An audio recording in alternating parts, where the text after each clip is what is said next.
Hello, good morning, good afternoon, good evening दोस्तों। कैसे हो आप सब लोग? उम्मीद करता हूँ आप लोग बहुत अच्छे होंगे। Let me tell you, even मैं भी बहुत बढ़िया हूँ। अच्छा सुनो, आज हम स्टार्ट करने वाले हैं चैप्टर जिसका नाम है चार्ज ऑफ जीएसटी। अब जैसे कि मैंने आपको इनिशियली फर्स्ट इंट्रोडक्शनरी सेशन में बताया था कि कुछ चैप्टर्स ऐसे हैं जहाँ पे रत्ती भर भी कोई चेंज नहीं है, और कुछ चैप्टर्स ऐसे, वही चैप्टर्स ऐसे हैं जहाँ पे मैंने ऑलरेडी लेटेस्ट कंटेंट से ही पढ़ा रखा है, जिसमें कोई अमेंडमेंट नहीं है, कोई चेंजेस नहीं है, कोई ऑल्ट्रेशन नहीं है, कोई मॉड्यूल के भी चेंजेस नहीं है। उन चैप्टर पे हम लोग पुराने वीडियो ही इस्तेमाल करने वाले हैं वापस से, जिससे मेरा भी टाइम बचे, मैं आपके लिए कुछ और दूसरी चीज़ें कर सकूँ जो और अच्छी अच्छी चीज़ें हो। जैसे इस बार जो हमारा नया पार्ट है विच टी वाई के क्वेश्चन, प्लस आपका भी टाइम बचे, बिकॉज जो पुराना वीडियो है मेरा, अच्छा ध्यान से सुनो, मैं बहुत पुराने वीडियो की बात नहीं कर रहा। अगर मैं कह रहा हूँ मैंने इसी लेटेस्ट कंटेंट से या लेटेस्ट मॉड्यूल से बनाया था, मतलब वो भी नया ही कंटेंट है, 6-7 महीना पुराना ही कंटेंट है। और उसमें क्या है ना, मैंने बहुत सारे शॉर्टकट्स एंड ऑल दो चीज़ें यूज़ करके बहुत शिद्दत के साथ में बनाया था मैंने ये वाला वीडियो।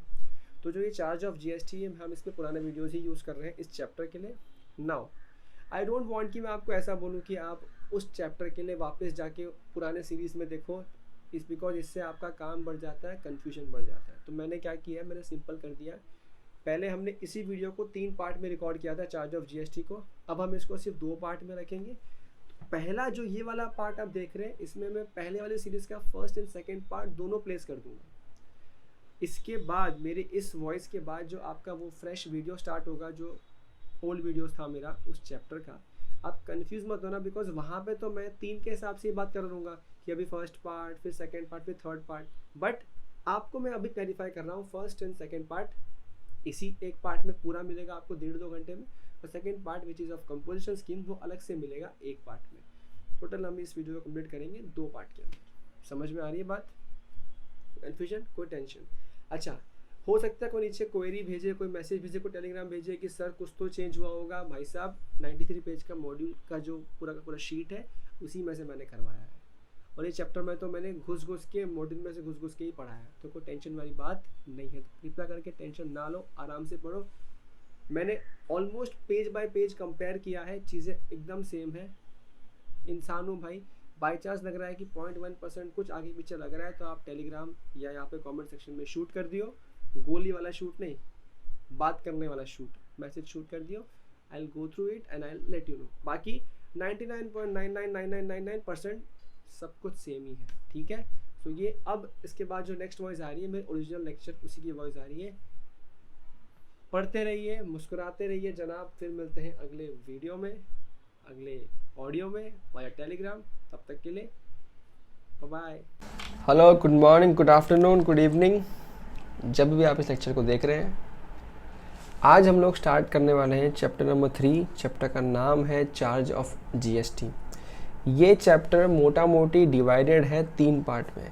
पहला पार्ट ऐसा है जहाँ पे हम लोग 15 से 20 पेज के अंदर we gonna do some basics of GST, जो 99% बच्चे, अगर आप आर्टिकलशिप डमी नहीं कर रहे हैं तो आपको आता होगा, बट वो 1 या 2% बच्चे जिन्होंने डमी कर रखी होगी उनको शायद ये चीज़ें नहीं आती होंगी, तो उनके लिए अपन थोड़ा लाइट मोड पे ये फर्स्ट पार्ट करने वाले हैं।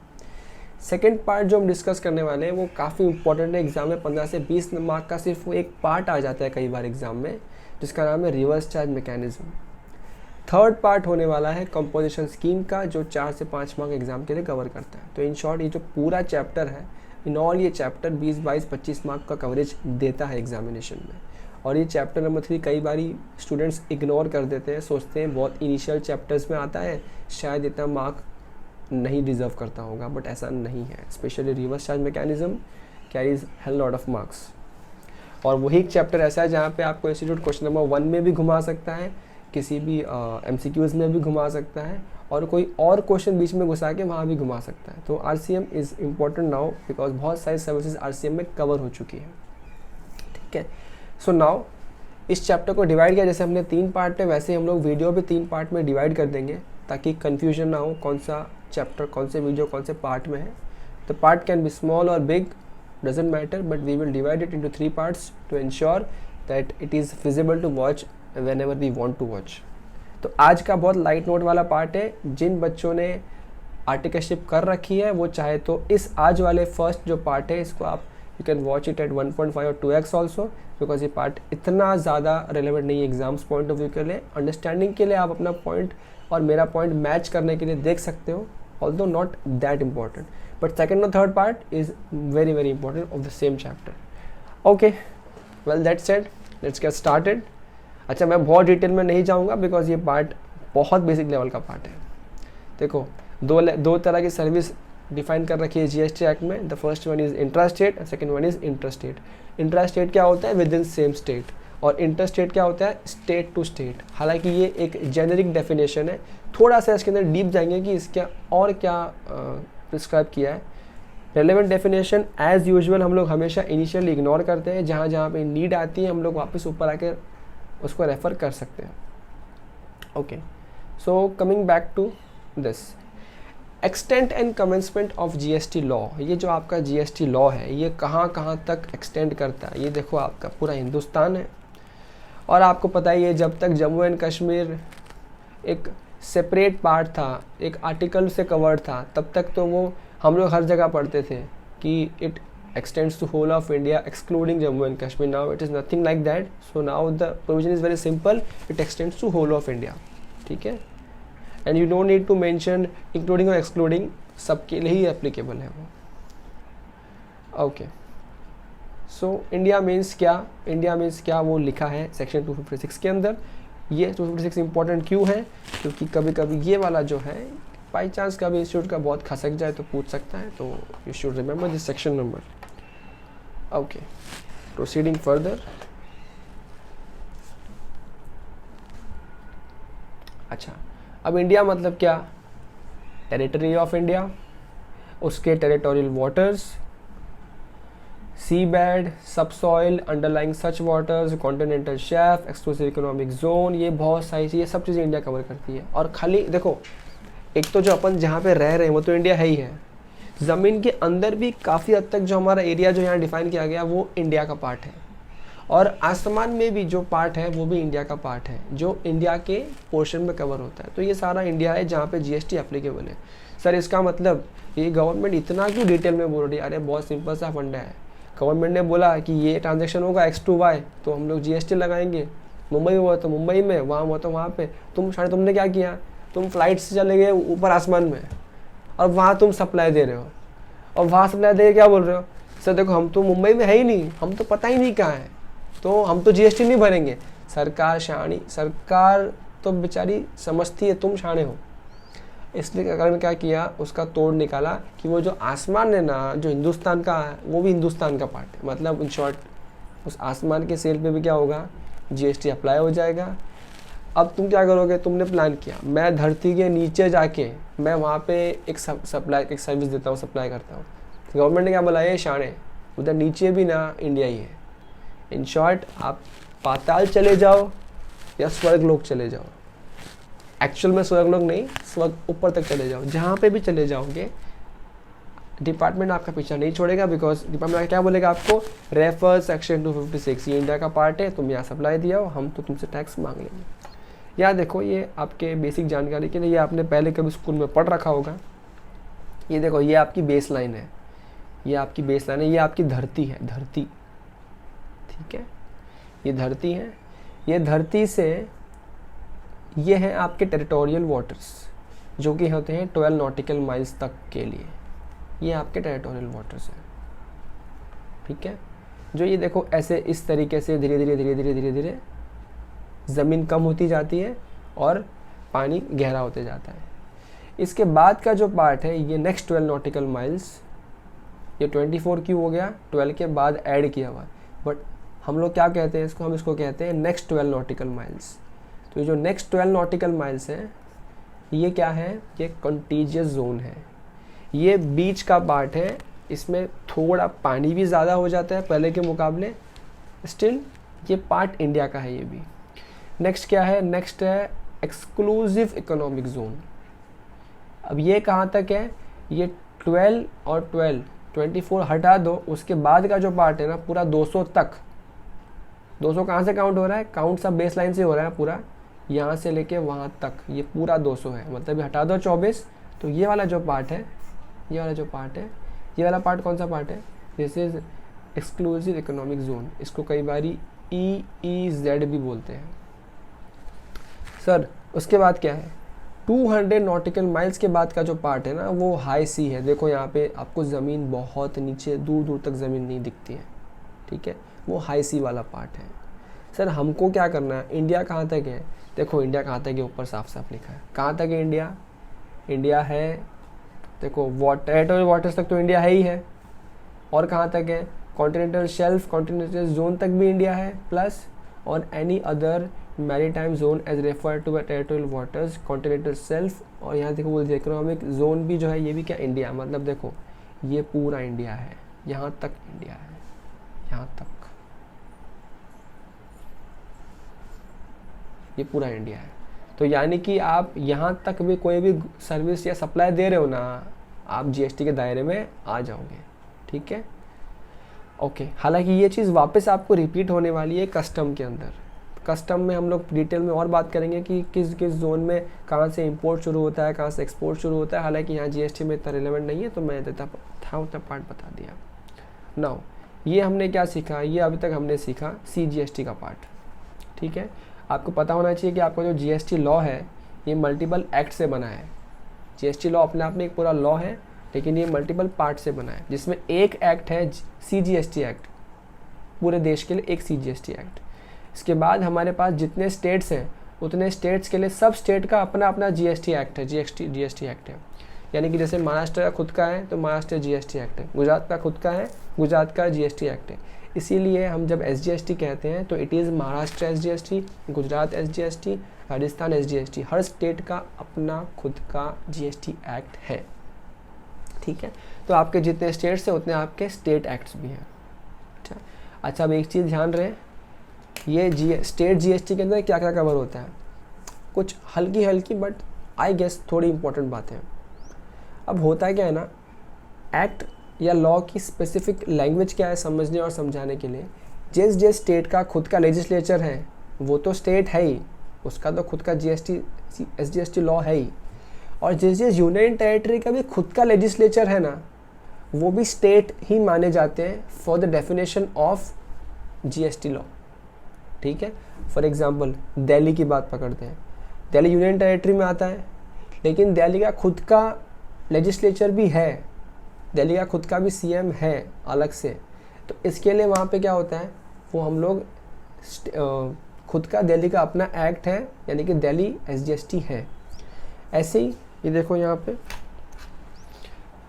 State GST law of the respective state union territory with legislature, यानी कि दिल्ली, पुदुचेरी, जम्मू एंड कश्मीर, ये सब का अपना अपना लेजिस्लेचर है। इसलिए ये भले यूनियन टेरिटरी हो लेकिन खुद का लेजिस्लेचर, जैसे हम लोग क्या बोलेंगे यहाँ पे, हम लोग स्टेट एक्ट ही एप्लीकेबल करते हैं GST के पर्पज़ के लिए। तो जिस स्टेट का जो एक्ट है वो कहाँ पे एप्लीकेबल होगा, उस स्टेट तक एप्लीकेबल होगा। CGST पूरे स्टेट, पूरे कंट्री के लिए, तो पूरे इंडिया में एप्लीकेबल हो गया। नेक्स्ट क्या है, IGST, ये एक और एक्ट है। ये एक्ट बनाया गया था इंटर स्टेट की मूवमेंट करने के लिए, या फिर कोई कुछ बाहर से आ रहे हैं यहाँ से जा रहे हैं उनके लिए। तो वो कहाँ तक एक्सटेंड होगा, सिंपल सी कहानी, ये पूरे इंडिया के लिए एक्सटेंड हो जाएगा। नेक्स्ट अलग बनाया है, यूनियन टेरिटरी का टैक्स बनाया गया, union territory goods and service tax act, which is UTGST act. तो यूनियन टेरिटरीज है उनके लिए वो होगा। यूनियन टेरिटरीज कौन से हमारे पास में, जैसे अंडमान निकोबार है, लक्षद्वीप है, दादरा एंड नगर हवेली है, ये सब चीज़ें जो भी हैं, ठीक है, ओके। अब ध्यान से देखो, अपना जो डिस्कशन है, ये जो स्टडी मटेरियल है, ये मेनली फोकस करता है इंडिया के लेवल की बेसिस पे, यानी कि CGST की बात हम लोग बहुत जगह करेंगे और IGST की बात करेंगे। हम लोग किसी भी स्टेट लेजिस्लेचर की बात नहीं करने वाले हैं, बिकॉज स्टेट तो बहुत सारे हैं। किस क्या क्या सीखोगे आप। और बताऊँ, सच बताऊँ, काम की बात और एकदम डीप सीक्रेट वाली बात, जो सेंट्रल टैक्स में लिखा है ना, जो CGST में लिखा है ना, सेम कॉपी पेस्ट SGST में लिखा है, कॉपी पेस्ट। कई सारी बात जो IGST में लिखी है ना, सेम कॉपी पेस्ट SGST में लिखी है। सिर्फ कुछ हल्के फुल्के 1-2% जो कार्व आउट्स है जो अलग है, बाकी सब कुछ सेम है। तभी तो कहते हैं 1 इंडिया 1 नेशन। आपको इस पर ट्रोल मत करना, 1 इंडिया 1 नेशन एक्चुअली 1 नहीं पाया 1 इंडिया 1 नेशन, क्योंकि जगह जगह इतने दिक्कतें हो रही है, प्रॉपर होमवर्क नहीं हुआ है, जीएसटी एक्ट एप्लीकेबल कर दिया है, जगह जगह सुबह शाम दिन रात अमेंडमेंट आते रहते हैं, जगह जगह इश्यूज़ आ रहे हैं, क्लैरिफिकेशन आ रहे हैं, 3 4 5 6 साल लगते हैं किसी भी एक्ट को पूरी तरह से लागू होने में। ओके, सो नेक्स्ट अब हम लोग आते हैं, अब हम लोग ब्रेक डाउन करेंगे इंटर स्टेट सप्लाई को और इंट्रा स्टेट सप्लाई को, ठीक है। तो जैसे हम लोग हमेशा करते हैं, सीधे आते हैं एनालिटिकल पार्ट में। क्या होता है इंटर स्टेट सप्लाई, ध्यान से सुनो। सबसे पहला, सप्लाई ऑफ गुड्स और services when location of the supplier and place of supply are in 2 different states. ये तो बहुत सिंपल सी कहानी है, तो आपको अच्छे से पता है। अगर सप्लायर एक स्टेट में है और प्लेस ऑफ सप्लाई दूसरे स्टेट में हो रहा है, प्लेस ऑफ सप्लाई क्या है, एक सेपरेट चैप्टर हम ऑलरेडी पढ़ चुके हैं पहले से, उसके बाद हम इस चैप्टर पे आए हैं। तो जिसने नहीं देखा है please refer back to the previous session, place of supply देख लो, आइडिया आ जाएगा, फिर यहाँ पे आ जाना वापस से। Okay, coming back to our this session. Place of supply, sorry मैं बात कर रहा था सप्लाई ऑफ गुड्स सर्विसेज की इंटर स्टेट के अंदर, यानी कि एक स्टेट से दूसरे स्टेट में अगर सप्लाई किसी और स्टेट में है और प्लेस ऑफ सप्लाई किसी और स्टेट में है, तो वहाँ पे क्या हो जाएगा, IGST लग जाएगा। नेक्स्ट क्या है, सप्लाई ऑफ गुड्स और services imported into the territory of India. मतलब अब हम लोग अंदर में स्टेट में नहीं खेल रहे हैं, अब हमने क्या किया, हम लोग किसी दूसरे कंट्री से इंपोर्ट करके गुड्स यहाँ पे लेके आए। अब वो चीज़ें स्टेट टू स्टेट तो नहीं है, बट एक्ट में साफ साफ डिफाइन करके बोल दिया है कि भैया ये जो दूसरे कंट्री से अपने कंट्री में ला रहे हो ना, ये जो इंपोर्ट कर रहे हो ना गुड्स का, ये भी क्या है, इंटर स्टेट सप्लाई है, ठीक है। तो हम जो बेसिकली सीखते हैं 2 स्टेट से 2 स्टेट के अंदर वो तो इंटर होता ही है, लेकिन इंपोर्ट क्या वो भी क्या होता है, इंटर स्टेट सप्लाई। और याद रखना जहाँ जहाँ इंटर स्टेट सप्लाई आता है ना, वहाँ पे IGST आएगा हमेशा। नेक्स्ट क्या है, सप्लायर जो है ना, सप्लायर लोकेटेड इन इंडिया और प्लेस ऑफ सप्लाई किधर है, आउटसाइड इंडिया। मतलब एक्सपोर्ट की बात कर रहे हैं भाई, तुम इंडिया में हो, जिसको माल बेच रहे हो वो इंडिया के बाहर है, तो इसका मतलब इस केस को भी क्या बोलते हैं, तो कवर कहाँ पे किया, इंटर स्टेट सप्लाई में कवर किया है। यहाँ भी क्या चार्ज होता है, IGST। इसके लिए जब इंपोर्ट करते तो भी IGST लगाते हैं कस्टम वाले, और जब एक्सपोर्ट करते हैं तो भी IGST लगाते हैं। नेक्स्ट क्या है, सप्लाई टू या बाय SEZ डेवलपर या SEZ यूनिट, ये दोनों केस में इंटर स्टेट आता है। अब देखो ध्यान से, ये वाला पॉइंट थोड़ा ध्यान से समझ लो, बच्चे हो जाते हैं इसमें कन्फ्यूज्ड। अच्छा देखो, ये एक स्टेट है महाराष्ट्र। अच्छा, क्या आप लोग को पता है कि SEZ होता क्या है? यस, मेरे सामने बैठे हुए बच्चों, क्या होता है SEZ? अरे कितनी बार तो बताया पहले जीवन में, मैं तो उम्र आधी हो गई बताते बताते। क्या होता है SEZ? फुल फॉर्म मत बताना। हाँ, क्या होता है SEZ? बोलो बोलो। No guesses? क्यों?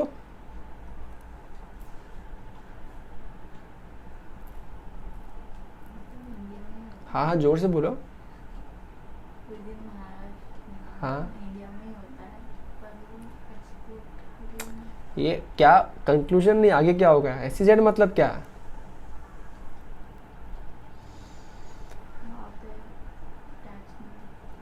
ऐसा नहीं बताते, सुनो रे पब्लिक। SEZ मतलब क्या होता है?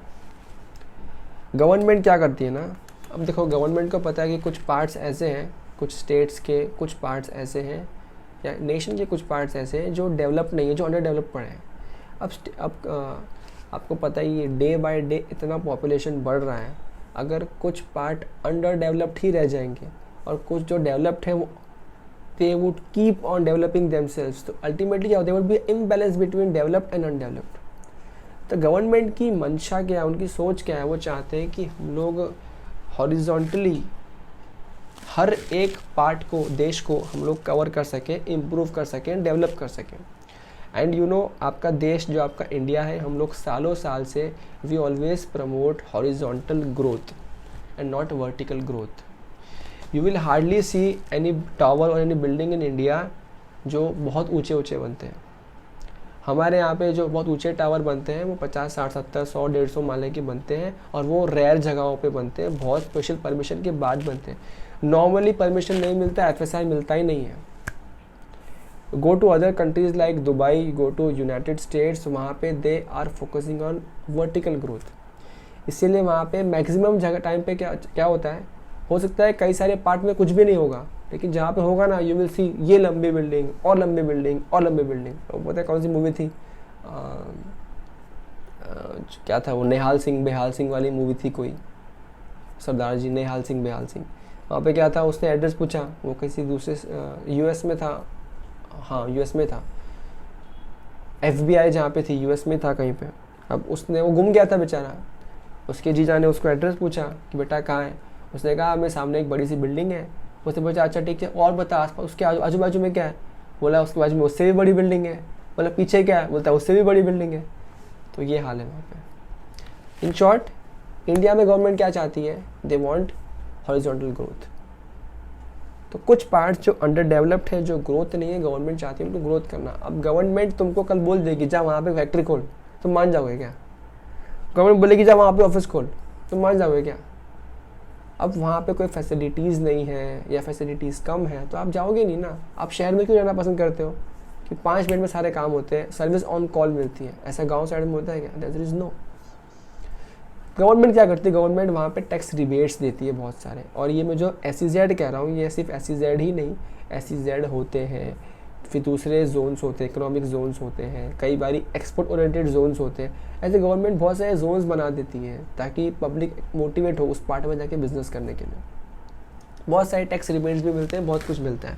हम लोग SEZ की बात करते हैं तो SEZ का फंडा भी बहुत सिंपल है। जैसे अगर मैं महाराष्ट्र की बात करूँ आपसे, तो महाराष्ट्र के अंदर एक पार्ट, जैसे मुंबई में एक पार्ट है जो मुझे पता है, शिप्स बोलते हैं उसको। वो शिप्स जो पार्ट है वो अंधेरी में आता है। जो अगर मुंबई के स्टूडेंट्स हैं तो आपको पता होगा, अंधेरी में एक एरिया है शिप्स करके। वो शिप्स जो है ना वो SEZ है, ठीक है, वो SEZ है। तो SEZ वालों को फ़ायदा क्या होता है ना, उनको फ़ायदा ये होता है कि उन्होंने किसी को भेजा उसको भी एक्सपोर्ट मानते हैं, यानी कि IGST लगा देंगे। और अगर आपने उनको बेचा तो भी एक्सपोर्ट मान लेते हैं और SEZ लगा देते हैं। देखो एक्सपोर्ट का एक्चुअल मतलब क्या होता है, गुड्स इंडिया से बाहर पहुंचाना या बाहर से इंडिया में लेके आना इंपोर्ट के केस में। लेकिन SEZ में ऐसा नहीं है। SEZ का फंडा बहुत सिंपल है। अगर SEZ की एरिया से बाहर भेज रहा है वो, चाहे वो महाराष्ट्र में क्यों ना बेचे, चाहे वो गुजरात में कहीं भी बेचे, अपने SEZ जोन से बाहर बेचना मतलब वो क्या है, इंटर स्टेट है। और अगर हम SEZ को बेच रहे हैं जो SEZ के बाहर है तो हमारे लिए भी वो क्या है, इंटर स्टेट है। सर इसका मतलब क्या है? इसका मतलब ध्यान से देखो, हमने अब तक ये सीखा है कि अगर विद इन स्टेट होगा तो क्या होगा, इंट्रा, SZ CGST लगना चाहिए। लेकिन अगर विद इन स्टेट भी अगर SEZ है, समझो ये SEZ ने नॉन SEZ में महाराष्ट्र में बेचा, समझो पुणे में बेचा, महाराष्ट्र में ये दोनों एरिया, लेकिन फिर भी ये जो एक्सपोर्ट होगा यानी कि ये जो सेल होगा, ये जो सप्लाई होगा, वहाँ पे IGST चार्ज करेंगे सेम स्टेट में होने के बावजूद भी। क्लियर है ये चीज़? तो ये क्या है, सिंपल बोल रहा है, सप्लाई टू या बाय एन SEZ डेवलपर या SEZ यूनिट, दोनों भी क्या है, इंटर स्टेट सप्लाई में कवर होते हैं, इंट्रा में कवर नहीं होते हैं। इसका मतलब अगर हमको सेम स्टेट में दिख के भी हम जब इंटर बोल रहे हैं, इंट्रा नहीं बोल रहे हैं, तो जब हम इंट्रा भी पढ़ेंगे तो वहाँ पे एक्सेप्शन में लिखा हुआ मिलना चाहिए कि ये सेम स्टेट होने के बाद भी ना इंट्रा नहीं होगा, इंटर होगा, बिकॉज इंटर में डिफाइन किया है इसको। तो देखेंगे आगे क्या आता है। Okay, supply in the taxable territory not being an intra-state supply and not specified anywhere. ये मस्त पॉइंट है, देखो मैं लिखता है यहाँ पे, मस्त, एकदम मस्त मस्त पॉइंट। कैसे, अब देखो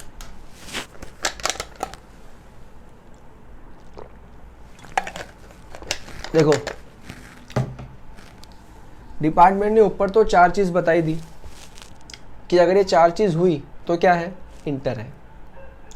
तो हम ये सोच सकते हैं कि जो ये 4 के अलावा है वो इंट्रा भी हो सकता है। एक्ट ने अपने आप को सेफगार्ड करने के लिए क्या लिख दिया कि देखो हमने बता दिया इंटर क्या है, हमने अलग से बता देंगे कि इंट्रा क्या है। पर जो चीज़ इंट्रा या इंटर कुछ भी नहीं है, फिर भी अगर वो टैक्सेबल टेरिटरी मतलब इंडिया में वो सप्लाई दिया जा रहा है ना, आई रिपीट, कोई गुड्स या सर्विस या सप्लाई ऐसा है जो टैक्सेबल टेरिटरी यानी कि इंडिया में प्रोवाइड किया जा रहा है, इंडिया में सप्लाई किया जा रहा है, और क्या बोला, आगे बोलो, हाँ क्या बोला मैंने पूरा पॉइंट, इंडिया में सप्लाई किया जा रहा है, और नेक्स्ट पॉइंट क्या है, इंटर या फिर इंट्रा, कहीं पे भी कवर नहीं है। तो ऐसे केस में डिपार्टमेंट ने क्या बोल दिया, हम उसको इंटर मान लेंगे। समझ में आ रहा है, मतलब डिपार्टमेंट इतना शाना है। एग्जाम्पल देखो, यहाँ पे एग्जाम्पल लिखा है मैंने, मेरा टाइम पे याद नहीं आया, भूल गया, तो देखो लिख के रखा है। बाका एग्जाम्पल क्या है, supply to Firangi in Jaipur. Suppose करो हम लोग आज अब हम जयपुर में बैठे हैं और ना मेरा दुकान है, ठीक है, मेरा क्या चीज़ का दुकान है, मैं ये पेन बेचता हूँ, ठीक है। अब देखो ध्यान से सुनो, सिंपल सी कहानी है, मैं जयपुर में हूँ, मैं ये पेन बेचता हूँ। अगर आप लोग मेरे पास से पेन लेने आते हो और आप समझो जयपुर के ही हो, तो मैं क्या चार्ज करूँगा, CGST SGST, बिकॉज ये इंट्रा स्टेट है। अगर आप सपोज महाराष्ट्र से आए हो, किसी दूसरे स्टेट से आए, मैं क्या चार्ज करूँगा, IGST चार्ज करूँगा, बिकॉज ये एक्ट में डिफाइंड है। अब ध्यान से सुनो, मेरे पास ये पेन लेने के लिए एक फिरंगी आया, वो जापान में रहता था, इंडिया में टूरिस्ट की तरह घूमने आया था, वो आया, मेरे को ये पेन चाहिए। अब मैं उसको ये पेन बेच रहा हूँ, सप्लायर किधर का, इंडिया का, टैक्सेबल टेरिटरी में सप्लाई हो रहा है। लेकिन इस केस में अगर आप गौर फरमाएंगे, सप्लाई कर किसको रहा हूँ, बाहर वाले को। तो अगर हम जनरल रूल अप्लाई करते हैं तो कहाँ होगी पैसा सप्लाई, बाहर हो गई, काम तो यहाँ हो रहा है। तो ऐसे केस में आप CGST IGST लगा नहीं सकते, और दूसरे स्टेट का तो IGST लगा नहीं सकते। एक्सपोर्ट करने आप इंडिया के बाहर जा नहीं रहे हो तो एक्सपोर्ट लगा नहीं सकते। तो क्या है, तो कहीं भी नहीं आया, पब्लिक टैक्स भी नहीं दे रही थी, पब्लिक इग्नोर कर रही थी इस बात को। एक्ट में बताए देख हमने लिखा है, जो किधर नहीं लिखा है हमने पूरे एक्ट में, लेकिन इंडिया की सर जमीन पे पैसा कमा रहा है ना, IGST भर चल, स्टेट तक को छोड़ सकता है, मोदी नहीं छोड़ेगा, मोदी बहुत स्ट्रिक्ट है, ठीक है क्या, समझा। ओके, तो बस अब ये तो बेसिक पॉइंट है, ये मैं समझा चुका हूँ आप लोगों को, तो इसमें इतना रिलेवेंस नहीं है। अब ये जो मैं समझाया वही सब यहाँ पे लिखा है नॉर्मल भाषा में।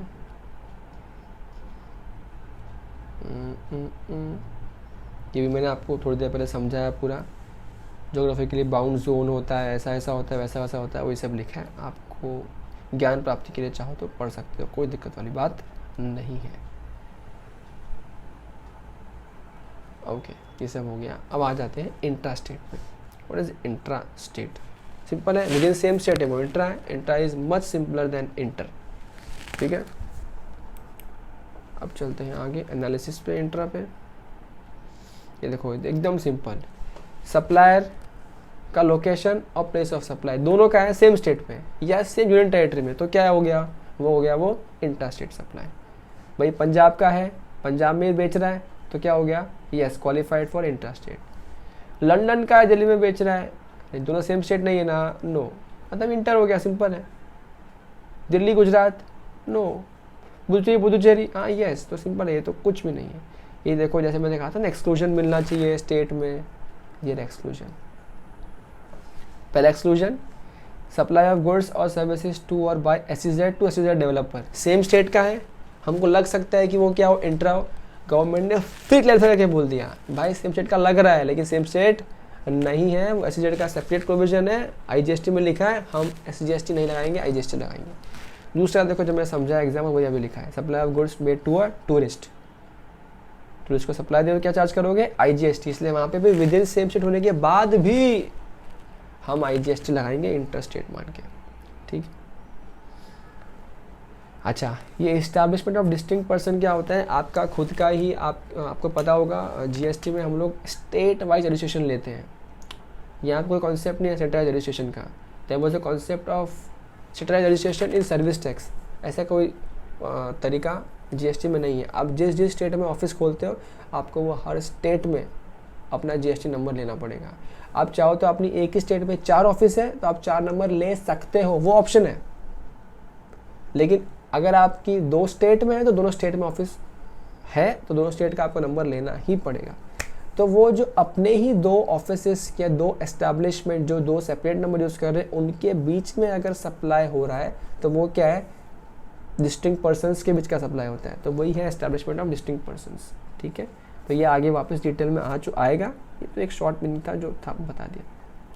नेक्स्ट क्या है, सप्लाई इन टेरिटोरियल वाटर्स। कई बार हम लोग पानी में सप्लाई करते हैं तो गवर्नमेंट बोलता है पानी में सप्लाई कर रहे हो लाओ IGST, क्योंकि हमने ऊपर ही सीखा था कि वो पानी भी इंडिया का पार्ट है और अगर इंडिया का पार्ट है तो लाओ दो। गवर्नमेंट तो ऐसे ही खड़ा है, सॉरी ऐसे थोड़ी खड़ा है, गवर्नमेंट तो ऐसे खड़ा है, लाओ दे दो, है ना। ओके अच्छा, अब वो बोलता है पानी में रहा तो हम लोग क्या मान लेंगे, हम लोग कौन सी कंट्री में है। तो आपको देखना है जो अपने ऊपर सीखा कि क्या वो इंडिया के कॉन्टिनेंटल पार्ट में या इंडिया के सरजमीन के नीचे वाला जो इंडिया का पार्ट है पानी, उस पानी इंडिया का पानी में मतलब इंडिया का पार्ट है, मतलब टैक्सेबल टेरिटरी है, मतलब GST दे दो। ठीक है, वही चीज़ यहाँ पे लिखी है, अब चाहो तो पढ़ लियो। ओके नेक्स्ट है Levi and collection of CGST IGST and section 9। ये अभी आपको ये अपनाते हैं, बताता हूँ, देखो क्या, ये तो तुमको आता ही आता है। अच्छा ये देखो यहाँ पे value of supply. Value of supply कैसे निकालने का, सिर्फ यहाँ पॉइंट लिख दिया हो, क्या बोले चैप्टर नंबर 7 पढ़ो। Chapter number 7 value of supply में पढ़ा चुका हूँ इसके पहले, आप जाके वहाँ पे पढ़िए, अगर नहीं पढ़ा है तो फिलहाल ये लेक्चर पूरा देख लीजिए, उसके बाद जाना, पहले मत भाग जाना। ओके नेक्स्ट है रेट्स ऑफ GST। ये देखना, ये कभी कभी MCQ में आ जाता है और ये इतना बेसिक है कि बच्चे भूल जाते हैं। प्रेजेंटली रेट्स कितने डिफाइंड है पता है आपको। प्रेजेंटली ना 0% की रेट्स है कुछ चीज़ों पे, कुछ पे 0.125% है, 1.5 है, 2.5 है, 6, 9 और 14। याद रहे ये सिर्फ CGST की रेट है, तो जब हम CGST की रेट लगाते हैं तो उतनी ही SGST की रेट भी लगती है। तो अगर आपका प्रोडक्ट 14% में फॉल करता है तो क्या होगा, 14% CGST एंड 14% SGST, जिस भी स्टेट में आप बिलोंग करते हैं।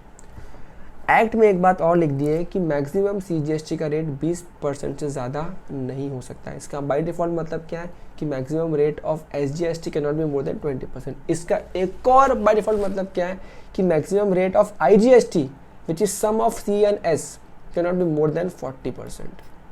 ठीक है, अच्छा सर इसका मतलब क्या हम लोग 40% से ऊपर की कोई रेट नोटिफाई कर ही नहीं सकते, गवर्नमेंट नोटिफाई नहीं कर सकती जब तक वो एक्ट को अमेंड ना करे।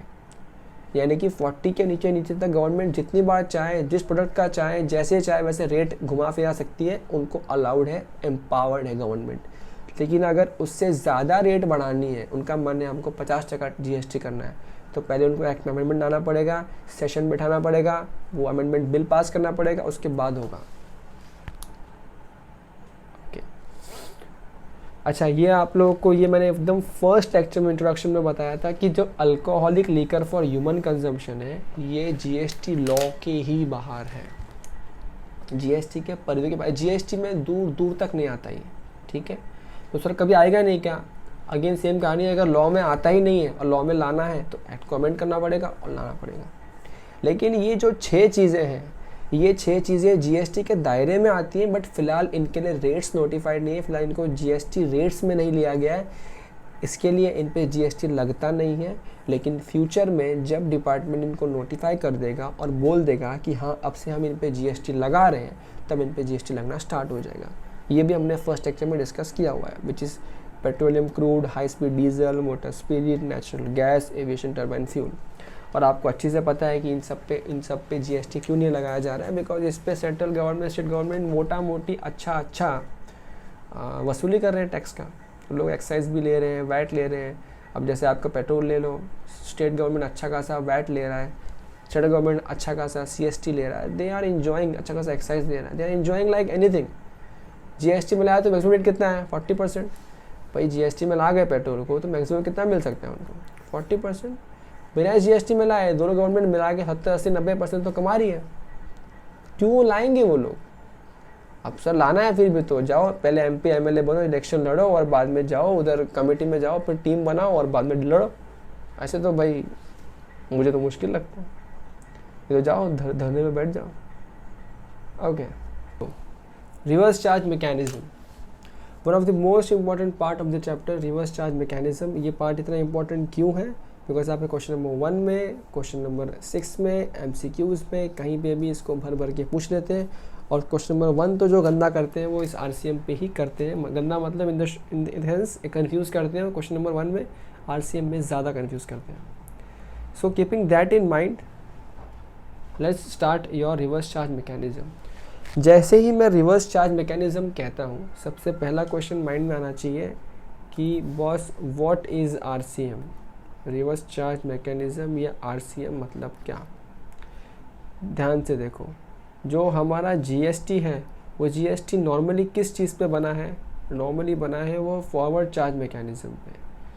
आप जो डे टू डे ट्रांजैक्शन करते हो सभी जगह पे फॉरवर्ड चार्ज मैकेनिज्म लगता है। फॉरवर्ड चार्ज मैकेनिज्म में होता क्या है, जो सप्लायर है या तो गुड्स का या तो सर्विसेज का, वो जो सप्लायर है वो सप्लायर जब सर्विस देता है रेसिपिएंट को, तो सप्लायर इनवॉइस इशू करता है, उस इनवॉइस पे GST चार्ज करता है, रिसिपिएंट से वो इनवॉइस बिल लेता है, और वो सप्लायर गवर्नमेंट को यानी कि GST डिपार्टमेंट को जमा करता है। This is known as a forward charge mechanism. आप किसी रेस्टोरेंट में जाते हैं, खाना खाते हैं, वहाँ पे GST लगता है।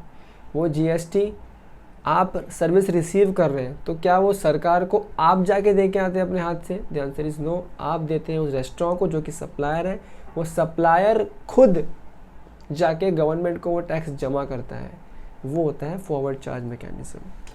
सो इसका विपरीत है रिवर्स चार्ज मैकेनिज्म, यानी कि इस सर्विस में होता क्या होगा, या इस गुड्स में या इस सप्लाई में होता क्या होगा, जो रिसीव कर रहा है सप्लाई इधर गुड्स और सर्विसेज, उसकी जिम्मेदारी बनती है कि वो जाके GST सबमिट करके आएगा, ना कि सप्लायर। तो क्या है, ये चंद चीज़ें हैं, कुछ चीज़ें, सब पे एप्लीकेबल नहीं है। इसका मतलब बाय डिफ़ॉल्ट क्या एप्लीकेबल है? फॉरवर्ड चार्ज, सप्लायर ही GST भरेगा। कुछ चुनिंदा केसेस जो गवर्नमेंट ने नोटिफाई किए हैं, सिर्फ इन्हीं केसेस में क्या होगा, फॉरवर्ड रिवर्स चार्ज मैकेनिज्म होगा। बाकी सब में क्या है, बाय डिफ़ॉल्ट फॉरवर्ड चार्ज है। तो यहाँ देखो ध्यान से, अब ये सब बातें वही है जो मैंने आपको अभी बोली हिंदी में, वो इंग्लिश में लिखी है यहाँ पे। ये देखो, मोटा मोटी we have 2 sections for reverse charge mechanism. The first one is section 9(3) of CGST act या फिर SGST एक्ट, आपको 9(3) में मिलेगा। दूसरा आपको मिलेगा 9(4) में। 9(3) वो है जो स्पेसिफाइड कैटेगरीज गवर्नमेंट ने बोली है, उन पर लगता है रिवर्स चार्ज मैकेनिज्म, यानी रिसिपिएंट टैक्स भरता है। 9(4) में जब आप किसी अनरजिस्टर्ड सप्लायर से सर्विस लेते हैं, वहाँ पे आप GST भरते हैं। अनरजिस्टर्ड मतलब सब कवर नहीं हुए, जो नोटिफाई किए हैं, specified class of unregistered person, वो यहाँ कवर होते हैं, और वहाँ पे हम लोग रिवर्स चार्ज में टैक्स भरते हैं। नाउ जो 9(3) में लिखा है ना, सेम मुतादिस 5(3) में भी लिखा हुआ है। 5(3) किसका? IGST का। और जो 9(4) में लिखा हुआ सेम 5(4) में लिखा हुआ IGST एक्ट में। इसका रिलेवेंस सिर्फ एक MCQ तक का है, बाई चांस आया तो आया, बाकी इतने चिंदी MCQ आपका ICAI पूछना बंद कर चुका है। ठीक है, सो दैट्स इट। हम लोग को तो सीखना है सर्विसेज जो हमको काम आएगी। अब देखो, गुड्स के केस में ना बहुत लिमिटेड चीज़ें नोटिफाइड है। फॉर एग्जाम्पल अगर आप चेक करेंगे, point number A is exclusively given for goods. उसके अलावा जितने भी चीज़ें हैं सब सर्विसेज पे ही अवेलेबल है। हैव अ लुक, ध्यान से देखना है इस चीज़ को। Supply of goods taxable under reverse charge, that is supply of the goods where tax is payable by the recipient.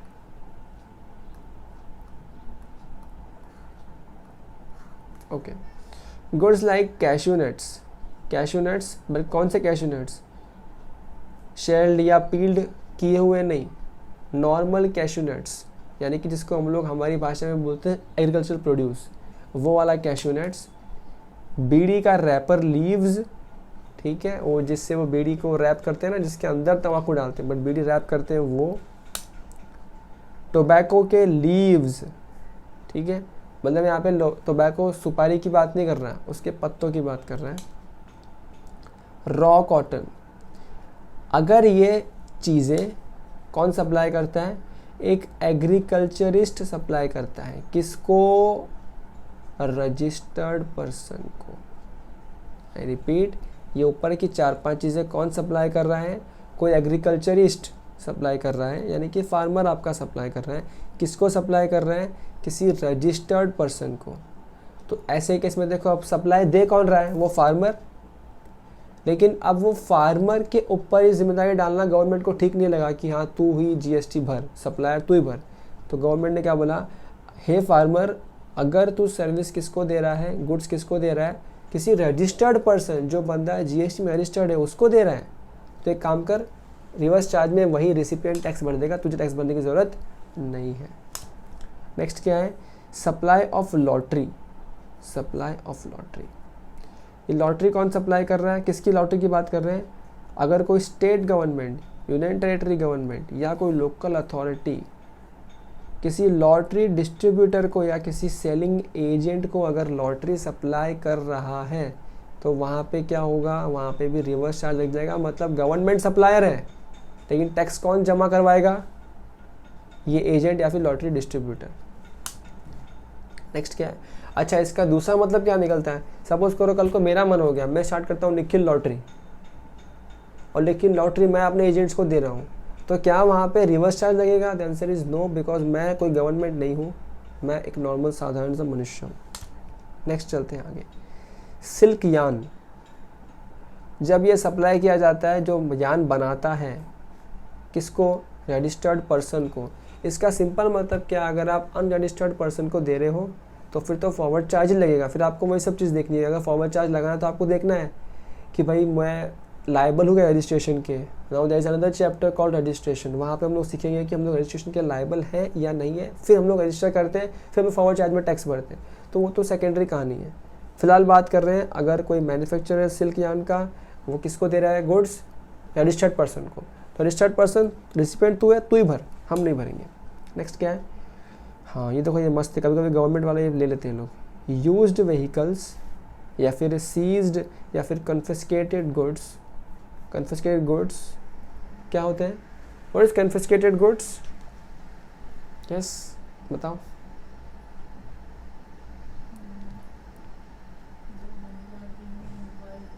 Money laundering.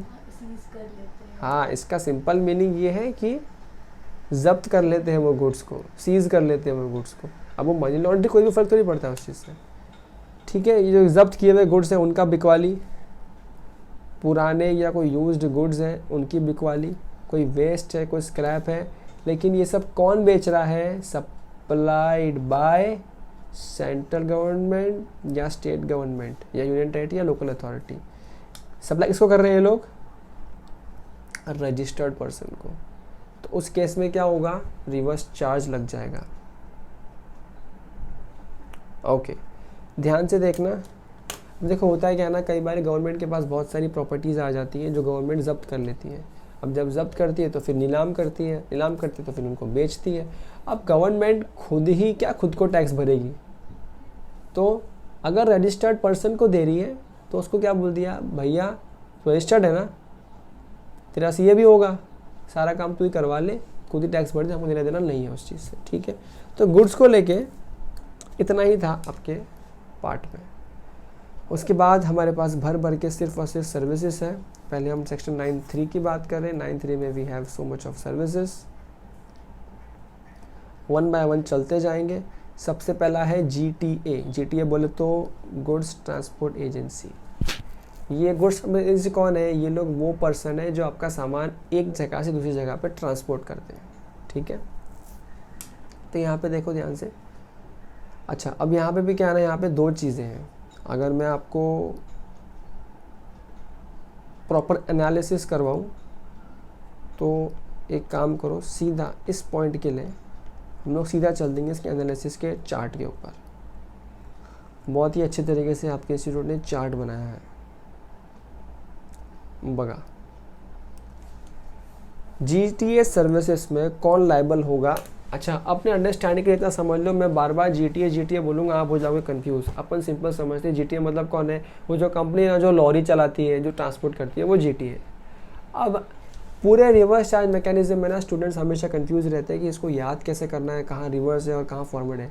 Keep one thing in mind, mind में एक चीज़ अच्छी से डाल लो, रिवर्स चार्ज मैकेनिज्म कहीं ना कहीं अपने समझने के लिए ऐसा समझ लो कि ये ऐसे लोग हैं जो इतने बड़े नहीं हैं कि जो सब चीज़ें अफोर्ड कर पा रहे हैं, इसलिए वो क्या करते हैं, सरकार ने बोला कि तुम मत भरो, हम किसी और से भरवा देंगे, यानी कि रिसिपेंट से भरवा देंगे। जैसे हम लॉरी वाले की बात करते हैं, देखो वो लॉरी वाला भैया है, वो आधी बार दारू पीता है और गाड़ी चलाता है। एक बात बताओ, अगर सरकार उसको जिम्मेदारी दे देवे तू ही भर जीएसटी, भरेगा हमेशा वो? और समझो वो कहता है भर भी दूंगा, अब वो पता नहीं उसका कौन सा गाड़ी कब कहाँ चल रहा है, कहाँ ट्रेस करोगे वो बंदे को? ठीक है, ये जस्ट एक हाइपरबली एग्जांपल है आपके माइंड में बसाने के लिए, एक्चुअल में ऐसा नहीं है। ठीक है, सब देखो ये जो लॉरी वाला है, आपको वहाँ पे चेक करना है कि वहाँ पे जीएसटी 5% लगाना है या 12% लगाना है ना। ये 5 और 12 का क्या खेल है? ये बहुत सिंपल खेल है। अगर मैं वो लॉरी वाला कंपनी हूँ और मैं चाहता हूँ कि मैं फॉरवर्ड चार्ज में मैं खुद सप्लायर हूँ और मैं खुद ही जीएसटी भरूँ, तो मैं क्या करूँगा, मैं अपने इन्वॉइस में सपोज 100 रुपये का ट्रांसपोर्ट है, मैं 12% ऐड करूँगा। अगर CGST SGST है तो 6%, IGST तो 12% मैं अपने बिल में ऐड करूँगा, मैं रिसिपेंट से लूँगा और फॉरवर्ड चार्ज में मैं खुद ही भरूँगा जीएसटी। तो वो क्या हो गया, 12% कैटेगरी में आ गया। तो ऐसी कैटेगरी में जब मैं खुद इन्वॉइस बना रहा हूँ, मतलब मैं सक्षम हूँ सारे काम करने के लिए, मैं इन्वॉइस बना रहा हूँ, मैं जीएसटी चार्ज कर रहा हूँ, 12% चार्ज कर रहा हूँ, तो भाई मैं खुद ही भरूँगा फिर, तब तो रिवर्स चार्ज की बात नहीं आएगी। ध्यान से देखो,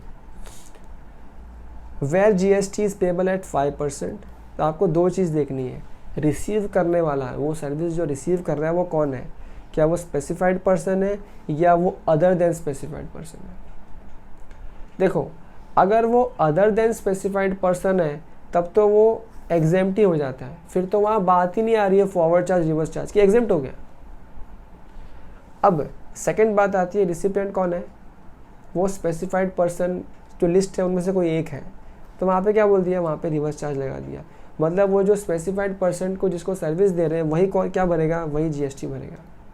नाउ सर स्पेसिफाइड पर्सन मतलब क्या, तो ये लिस्ट मैंने यहाँ लिखी है आसान भाषा में, यही लिस्ट ऊपर भी लिखी हुई है। स्पेसिफाइड पर्सन देखो कौन, वो लॉरी वाला अगर सर्विस दे रहा है किसी फैक्ट्री को जो रजिस्टर्ड है अंडर फैक्ट्रीज एक्ट, या वो सर्विस दे रहा है किसी सोसाइटी को जो रजिस्टर्ड है, या वो किसी को भी सर्विस दे रहा है कोई ऐसा पर्सन रजिस्टर्ड है अंडर जीएसटी एक्ट, मतलब रजिस्टर्ड जीएसटी डीलर है, या वो किसी कैजुअल टैक्सेबल पर्सन को दे रहा है जो टैक्सेबल टेरिटरी में लोकेटेड है, या वो किसी भी पार्टनरशिप फर्म को सर्विस दे रहा है चाहे वो रजिस्टर्ड हो या अनरजिस्टर्ड हो दोनों, या फिर वो किसी भी बॉडी कॉरपोरेट को दे रहा है जो किसी भी लॉ में फॉर्मेशन हुआ हो। अगर इन शॉर्ट ये लॉरी वाला भैया अगर इन सभी को किसी को भी सर्विस दे रहा है तो क्या होगा, 5% पे रिवर्स चार्ज मैकेनिज्म पे सामने वाला जीएसटी भरेगा, यानी कि ये लोग जीएसटी भरेंगे। ठीक है, ये जीटी लॉरी वाला नहीं भरेगा। नाउ ये मैंने क्या बोला, अदर देन स्पेसिफाइड पर्सन। अब स्टूडेंट कह सकते हैं सर सब तो आ गया इसमें, बचा क्या, ऑलमोस्ट सारी चीज़ आ गई, बचा ना।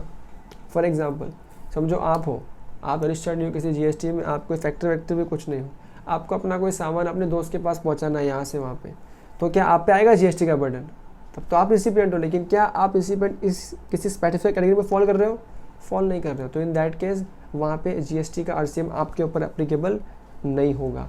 और एक बात यहाँ पे और देखो, कई बार स्टूडेंट्स बोलते हैं ये एग्जाम बीच में आता है, समझ में, अरे खेल बहुत सिंपल है, गवर्नमेंट ने बहुत सोच समझ के कानून बनाया।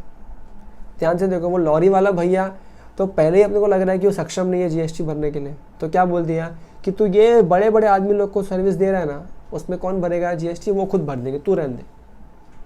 अब वो लॉरी वाला सर्विस समझो मेरे को दे रहा है, अपन तो नॉर्मल ह्यूमन बीइंग, अपन तो किसी में भी फॉल नहीं करते स्पेसिफाइड के अंदर। एक बात बताओ, अगर वो ट्रांसपोर्ट करने वाला है छोटा आदमी, तो मैं उससे बड़ा आदमी है क्या? नहीं। इसका मतलब क्या सरकार मेरे को ढूंढ सकती है, अरे निखिल तूने अपने दोस्त को 500 का सामान भेजा था ना, ला जीएसटी भर, रिवर्स चार्ज में तू भर। तो गवर्नमेंट किस किस को पूछेगी? गवर्नमेंट को पता था इसमें बहुत कॉम्प्लिकेशन है। गवर्नमेंट ने क्या बोल दिया कि अगर कोई अनरजिस्टर्ड पर्सन है या कोई एंड कंज्यूमर है, रिटेल कंज्यूमर है, यानी जिस कैटेगरी में फॉल नहीं करता है, अगर वो कोई सर्विस दे रहा है जीटीए से, तो बाई एग्जेम्प्ट कर दे सीधा, क्योंकि उसमें टैक्स लगा दिया तो फॉरवर्ड में भी गए, रिवर्स में भी गए, बोला एग्जेम्प्ट कर दे। आपने यहाँ पे क्या कर दिया, एग्जेम्प्ट कर दिया। ठीक है, नाउ अगर ये जीएसटी 12% पे पेएबल है तब तो सिंपल मैंने बता दिया कहानी कि अगर रेसिपिएंट स्पेसिफाइड पर्सनस है तब तो फॉरवर्ड चार्ज भी वो खुद ही भरेगा। लेकिन अगर अदर देन स्पेसिफाइड है, मतलब वही नॉर्मल दूसरे लोग हैं, तब तो भाई वो एग्जेम्प्ट ही है, तो फिर तो बात ही नहीं आती कौन भरेगा। अभी नीचे बताया रेसिपिएंट मतलब कौन होता है, ये तो अपने को पता ही है, जो बंदा कॉस्ट बेयर कर रहा है ट्रांसपोर्ट करने का वही रेसिपिएंट है। ठीक है, तो ये था जीटीएस सर्विसेज। तो ये चार्ट में और स्पेसिफाइड पार्ट में फुल कवर हो जाता है। जिसको मन है वो एक एक पॉइंट ऊपर पढ़ते बैठे, ज्ञान प्राप्ति में कोई दुविधा नहीं होनी चाहिए। Okay, so we have covered this first point. अच्छा, इसमें एक चीज़ और ध्यान रखनी है जो नीचे चार्ट में कवर नहीं होती है। However, reverse charge mechanism shall not apply to services provided by GTA by way of transport of goods in a goods carriage by road to। अब ध्यान से देखो कि RCM कब एप्लीकेबल नहीं हो रहा है, एक और कंडीशन में जहाँ पे वो GTA सर्विस किसको दे रहा है, या तो सरकारी डिपार्टमेंट को या लोकल अथॉरिटी को या गवर्नमेंट को, और ये वो लोग हैं जिन्होंने रजिस्ट्रेशन लिया है जीएसटी में। मतलब एग्जाम्पल समझ करो कोई गवर्नमेंट कंपनी है, ठीक है, वो गवर्नमेंट कंपनी ने रजिस्ट्रेशन तो ले रखा है जीएसटी में। अब रजिस्ट्रेशन ले रखा है मतलब अपन ने तो क्लॉज वही सीखा है, रजिस्टर्ड पर्सन को दे रहा है तो रजिस्टर्ड पर्सन खुद ही जीएसटी भरेगा। लेकिन गवर्नमेंट अगर रजिस्टर्ड है नॉर्मल सप्लाई के लिए नहीं, वो रजिस्टर्ड है सिर्फ टीडीएस के लिए। अब ये सब आगे आएगा आपके सिलेबस में कि कब टीडीएस के लिए स्पेसिफिक रजिस्ट्रेशन करना पड़ता है गवर्नमेंट को। अगर गवर्नमेंट सिर्फ टीडीएस रजिस्ट्रेशन करने के नंबर लेके रखी है, नॉर्मल नंबर नहीं लेके रखी है, तो वो फिर इस सेक्शन के हिसाब से क्या बन जाएगा, अनरजिस्टर्ड ही बन जाएगा, तो वहाँ पे एग्जाम्प्ट हो जाएगा। ठीक है, तो ये पॉइंट ये ध्यान रहे, ये पॉइंट वापस टचअप होगा फ्यूचर आने वाले चैप्टर्स में, बट फिलहाल यहाँ के लिए इतना काफ़ी था। नेक्स्ट देखो, नेक्स्ट वाला मज़ेदार चीज़ है, ये अपने दिल के बहुत पास है। Services provided by an individual, किधर गया मेरा, ये रहा, provided by an individual advocate including a senior advocate और a firm of advocate by way of legal services directly और इनडायरेक्टली। अगर ये महान लोग किसी को भी सर्विस दे रहे हैं, सप्लायर कौन है देखो इसमें, इंडिविजुअल एडवोकेट या सीनियर एडवोकेट या फिर फर्म ऑफ एडवोकेट, किसको सर्विस दे रहे हैं। अगर ये सर्विस दे रहे हैं ना किसी बिजनेस एंटिटी को, ऑफ कोर्स टैक्सेबल टेरिटरी की बात हो रही है यहाँ पे, अगर वो इंडिया में किसी को भी सर्विस दे रहे हैं जो कि एक बिजनेस एंटिटी है, तो वो बिजनेस एंटिटी टैक्स भरेगा रिवर्स चार्ज में। सप्लायर एडवोकेट है वो नहीं भरेगा, ठीक है, बिल्कुल भी नहीं भरेगा। अच्छा, अब कोई बच्चा पूछ सकता है कि फिर नॉर्मल सिचुएशन पे अगर एडवोकेट सर्विसेज किसी बिजनेस एंटिटी को नहीं दे रहा है, सपोज एडवोकेट सर्विसेज किसी XYZ पर्सन को दे रहा है, किसी भी काम के, किसी का तलाक करवाने के लिए, किसी भी चीज़ के लिए दे रहा है, तो वहाँ पे क्या होगा, क्या वहाँ पे फॉरवर्ड चार्ज लगेगा। वहाँ पे गवर्नमेंट ने बोल दिया एडवोकेट्स देश के लिए बहुत बड़ा काम कर रहे हैं, सर्विस एग्जेम्प्ट कर दो, ठीक है, वहाँ पे एग्जेम्प्ट कर दिया सीधा सीधा।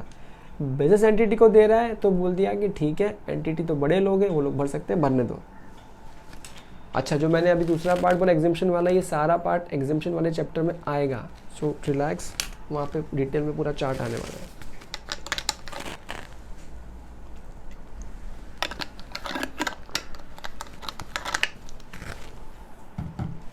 Okay. Next services we have is service supplied by an arbitral tribunal to a business entity. Same जो एडवोकेट था वैसा ही पॉइंट यहाँ पे, अगर आर्बिट्रल ट्रिब्यूनल सर्विस दे रहा है किसी को भी जो कि कौन है, बिजनेस एंटिटी है, तो फिर रिवर्स चार्ज में एंटिटी भरेगा। लेकिन अगर वो किसी और को दे रहा है जो बिजनेस एंटिटी नहीं है, वहाँ पे एग्जेम्पशन दी थी गवर्नमेंट ने, जो मेगा एग्जेम्पशन में कवर होगा आगे वाले चैप्टर्स में। Okay, service provided by way of sponsorship to any body corporate. यहाँ देखो, किसी भी बंदे ने स्पॉन्सरशिप सर्विसेज दिया है, किसको, बॉडी कॉर्पोरेट को या पार्टनरशिप फर्म को जो इंडिया में लोकेटेड है, बट ऑफ कोर्स तो वहाँ पे वो बॉडी कॉर्पोरेट ही टैक्स भरेगा। अरे बहुत सिंपल है, इसको ना याद करने का बहुत सिंपल तरीका है। सपोज करो कि कोई कंपनी, कोई पार्टी होने वाली है, अब वहाँ पे आपका कोई हल्का फुल्का ब्रांड चलता है, आपको उसका एडवर्टाइजमेंट करवाना है, तो क्या करोगे, उस पार्टी को हल्का फुल्का स्पॉन्सर कर दोगे। 10-12-15 हज़ार में आप देखते हो कि अपन इवेंट जो चलती है उसमें स्पॉन्सर करते हैं और दुकान ले लेते हैं वहाँ अपना एग्जीबिशन लगाने के लिए। अब एक बात बताओ, हम जो छोटा मोटा बिजनेस लेके वहाँ जा रहे हैं, एग्जीबिशन लगा रहे हैं, वो स्पॉन्सरशिप का सर्विस दे रहे हैं और वहाँ से कोई कुछ चीज़ें ले रहे हैं बदले में, स्पॉन्सरशिप के बदले। ऐसे केस में ये जो बंदा जो छोटी सी स्टॉल वहाँ पे ले रहा है, ये तो छोटा आदमी हो गया ना। तो गवर्नमेंट बोलते हैं इसको कहाँ पकड़ेंगे हम लोग, ये तो आज कल स्टॉल लगा रहा है, कल भाग जाएगा। तो बोले स्टॉल लगा किधर रहा है, वो उसके पास में जो ये सब काम कर रहा है बॉडी कॉर्पोरेट है क्या, हाँ उसको पकड़ना। तो क्या कर, उसी से जीएसटी मांग ले। नेक्स्ट क्या है, service supplied by the central government, state government या ये जो अथॉरिटी। तो ये देखो, अगर सरकार सर्विस दे रही है किसको, किसी भी बिजनेस एंटिटी को, तो सरकार बोलती है हम लोग खुद ही क्या टैक्स भर के, अब खुद को टैक्स भरने का, तो तू भर एक काम, ठीक है, तो वहाँ भी रिवर्स चार्ज बोल दिया। लेकिन यह कौन सी सर्विस इंक्लूड नहीं कर रहे हैं यहाँ पे, ध्यान से देखो, service supplied by the central government, state government या कोई भी government, excluding renting of immovable property, या फिर ये जो सर्विसेज है ना, सर्विसेज बाय डिपार्टमेंट ऑफ, अभी देखो जैसे अपन स्पीड पोस्ट करते हैं ना, post, express parcel post, life insurance services, ये वो, फिर आपका services relation to an aircraft और vessel inside outside the precincts of a port of an airport, या ट्रांसपोर्ट ऑफ गुड्स और पैसेंजर्स। ये जो सर्विसेज गवर्नमेंट देती है ना, इनको हटा दो, हाँ इनको हटा दो। इनके अलावा जो बाकी सर्विस गवर्नमेंट देती है किसी बिजनेस एंटिटी को, तो वहाँ पे क्या होगा, रिवर्स चार्ज लग जाएगा। तो सर इन सब सर्विसेज पे क्या होगा, इन सब पे फॉरवर्ड चार्ज ही लगेगा। फॉर एग्जांपल, अगर आप स्पीड पोस्ट करवाने जाते हो और सपोज करो आपको 40+ जीएसटी चार्ज किया जाता है, तो वो जो जीएसटी है वो आपके ऊपर कभी नहीं आएगा, भले ही आप कोई भी हो। वो गवर्नमेंट खुद ही, डिपार्टमेंट खुद सक्षम है, उनका सेपरेट पूरा यूनिट है, उनके सेपरेट चार्टर्ड अकाउंटेंट्स है वो, इसलिए वो डिपार्टमेंट खुद ही आपसे जीएसटी कलेक्ट करेगा और खुद जमा करेगा, यानी कि रेसिपिएंट को टेंशन वाली बात नहीं है, ठीक है। अच्छा, यहीं पे एक पॉइंट मैं डिस्क्लेम करना चाहता हूँ। कई बार ना ये जो चैप्टर है आरसीएम, इसमें लोग क्या करते हैं, तरह तरह के चार्ट्स इस्तेमाल करते हैं और तरह तरह की चीज़ें इस्तेमाल करते हैं इसको याद करने के लिए, कैसे याद करना है। ट्रस्ट मी, इसको आप कितना भी रट्टा कर लो, एग्ज़ाम के दिन फिर भूल जाओगे, ठीक है। इसको रट्टा नहीं करना है, इसको अब से लेके एग्ज़ाम तक, एग्ज़ाम है आप लोगों की नवंबर 21 में या किसी किसी की होगी मई 22 में, एग्ज़ाम है कुछ महीनों बाद। एग्ज़ाम तक इसको 4-5 बार बस रीड मार लेना, अपने आप दिमाग में बस जाएगा, एग्ज़ाम में आकर क्लिक हो जाएगा। ये कितना भी रट लो, रटा हुआ फिर भूल जाओगे, मतलब नहीं है। हल्का फुल्का लॉजिक जो बताया वो याद करने का ट्राई करो और इसको बस 4-5-6-7-8 बार रीड मार लो बीच बीच के गैप में। अब बाकी अगर आप उन्हीं में से हो जो रट्टा मारने में एक्सपर्ट हो तो फिर ठीक है। ओके, नेक्स्ट क्या है, services supplied by central government, state government, वही मतलब सारी वही government, of renting of immovable property. देखो जो ऊपर कवर नहीं किया था यहाँ अलग से बता दिया कि अगर इमूवेबल प्रॉपर्टी को रेंटिंग करने का काम गवर्नमेंट कर रही है तो सप्लायर कौन है यहाँ पे, गवर्नमेंट। रिसिपिएंट कौन है, person registered under CGST act, मतलब अंडर GST एक्ट। तो अगर एक रजिस्टर्ड पर्सन को गवर्नमेंट इमूवेबल प्रॉपर्टी, ये देखो इमूवेबल प्रॉपर्टी को रेंट कर रही है, तो गवर्नमेंट क्या बोलती है, वो बंदा आरसीएम में खुद टैक्स भरेगा, ठीक है। याद रहे सप्लायर कौन है यहाँ पे, गवर्नमेंट। इसका मतलब मैं अगर अपनी इमूवेबल प्रॉपर्टी किसी को दे रहा हूँ तो वहाँ पे फॉरवर्ड चार्ज ही लग रहा है। अगर सरकार अपनी प्रॉपर्टी को किसी ऐसे पर्सन को दे रही है जो रजिस्टर्ड है तब आरसीएम आ रहा है। ऑल्टरनेटिवली अगर सरकार मुझे प्रॉपर्टी दे रही है, इमूवेबल प्रॉपर्टी दे रही है, तो अगर मुझे दे, अगर मैं रजिस्टर्ड नहीं हूँ तो फॉरवर्ड चार्ज में सरकार खुद ही जीएसटी भरेगी, ठीक है। ये पॉइंट में कंफ्यूज ना होइए वो। नेक्स्ट क्या है, ये बहुत लॉजिकल है, समझो इसको। Service supplied by any person by way of transfer of TDR और FSI including additional FSI for the construction of a project by promoter. अच्छा है, क्या आपने अपने कभी जीवन में TDR सुने, TDR?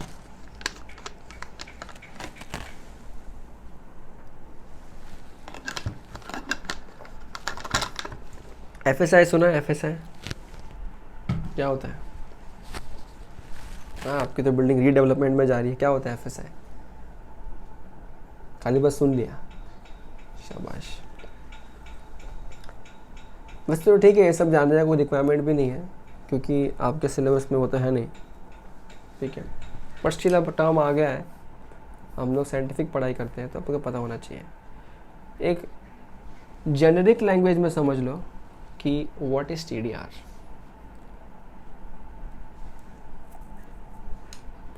Transfer development rights.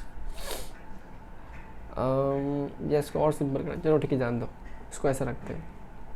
Suppose करो ये पूरा गांव है, ठीक है, ये पूरा गांव बसा हुआ है, ऐसे ऐसे पूरा गांव बसा हुआ है, इधर बहुत सारे घर हैं, बहुत सारे घर, सब कुछ है। अब गवर्नमेंट ना एक रोड का प्रोजेक्ट पास कर रही है, रोड का प्रोजेक्ट। ये रोड इस तरह से हाईवे बनता हुआ आ रहा है। अब ये हाईवे बन के इधर आ रहा है और यहाँ का भी हाईवे बन गया है। अब ये हाईवे जोड़े कैसे? तो गवर्नमेंट क्या करेगी? गवर्नमेंट ये जो एरिया है जो रोड के बीच में आ रहा है उसको एक्वायर करने का ट्राई करेगी, उनको भिन्न भिन्न तरह के ऑफर देगी। अब कोई पैसे में मान जा, कोई बोलेगा हमको तो ज़मीन ही चाहिए, ज़मीन के बदले ज़मीन लेंगे साहब। गवर्नमेंट ने बोला ठीक है ज़मीन यहाँ ले लो, वो बोलता है नहीं, जिस तरह की खुशहाल अच्छी मस्त ज़मीन यहाँ है, सेम ज़मीन हमको कहीं और ला के दो।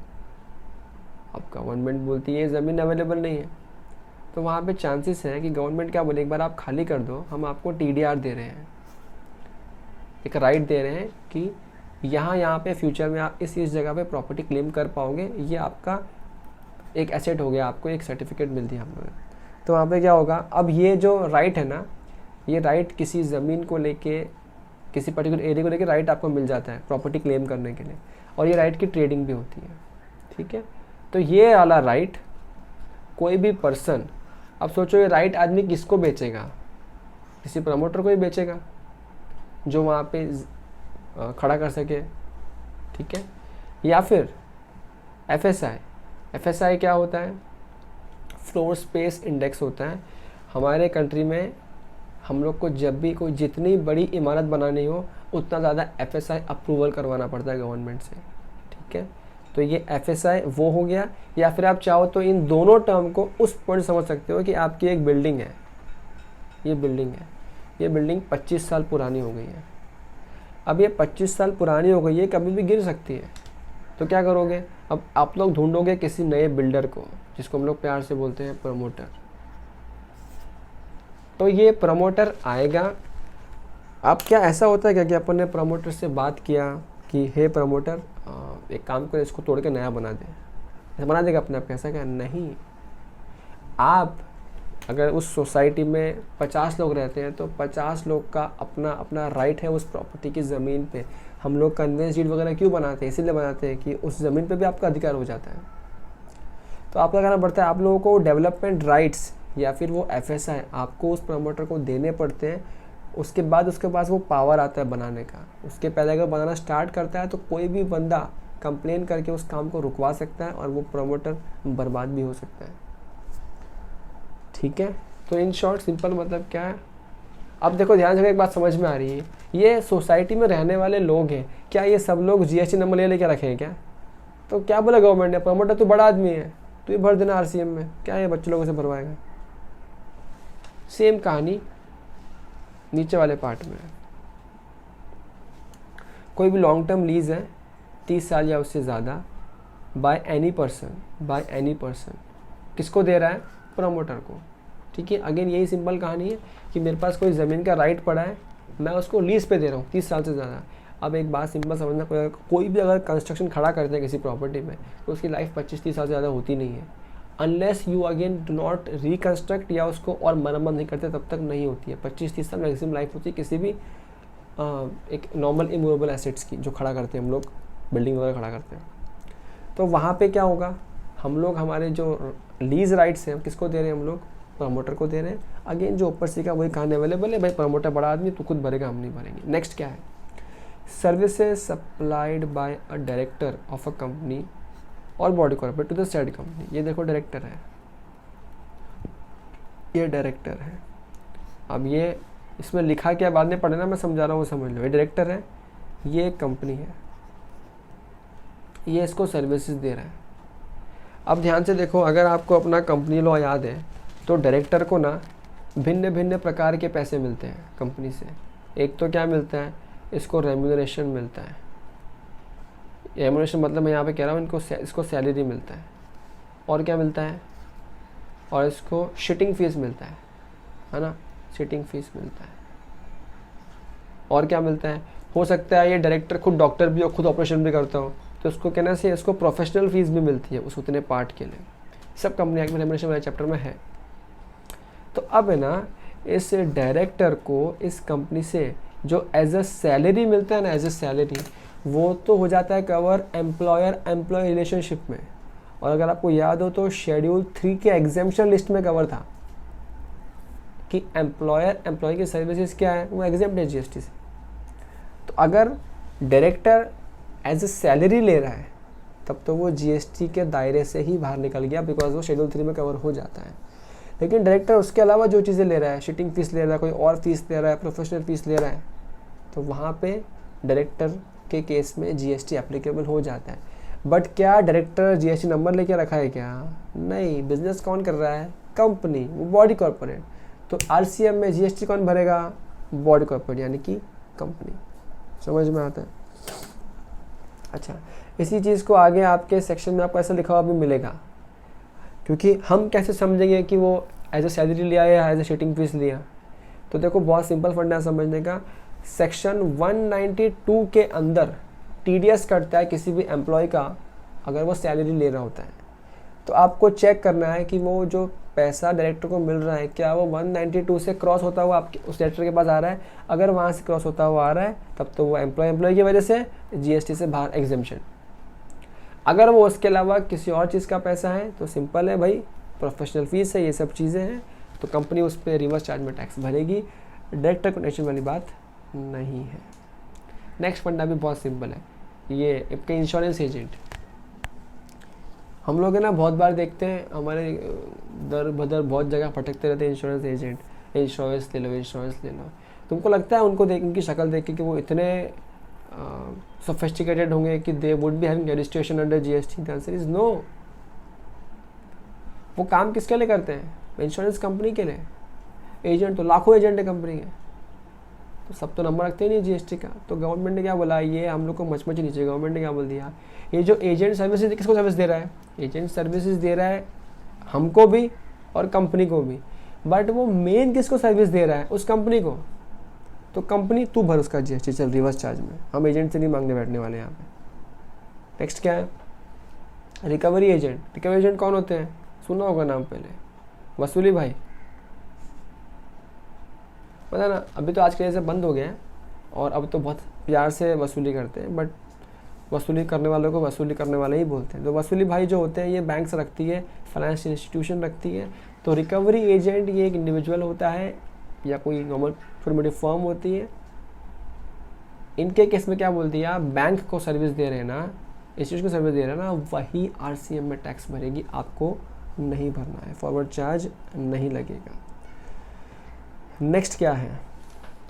Supply of services by a music composer, photographer या आर्टिस्ट। याद रहे 3 नाम, composer, photographer, artist. Composer, photographer, artist.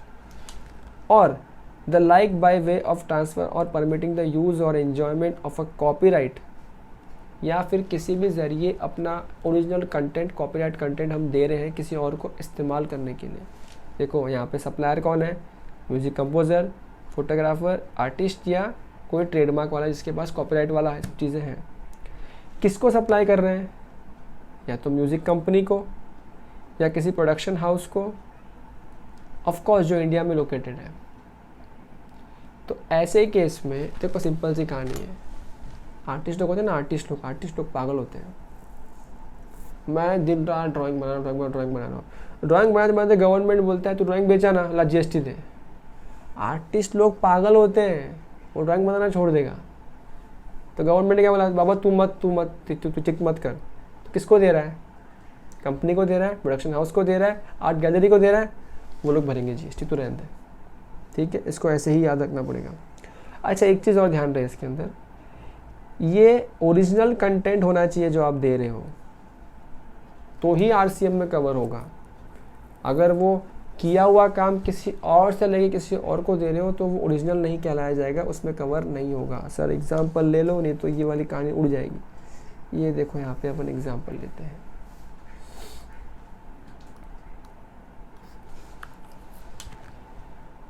Suppose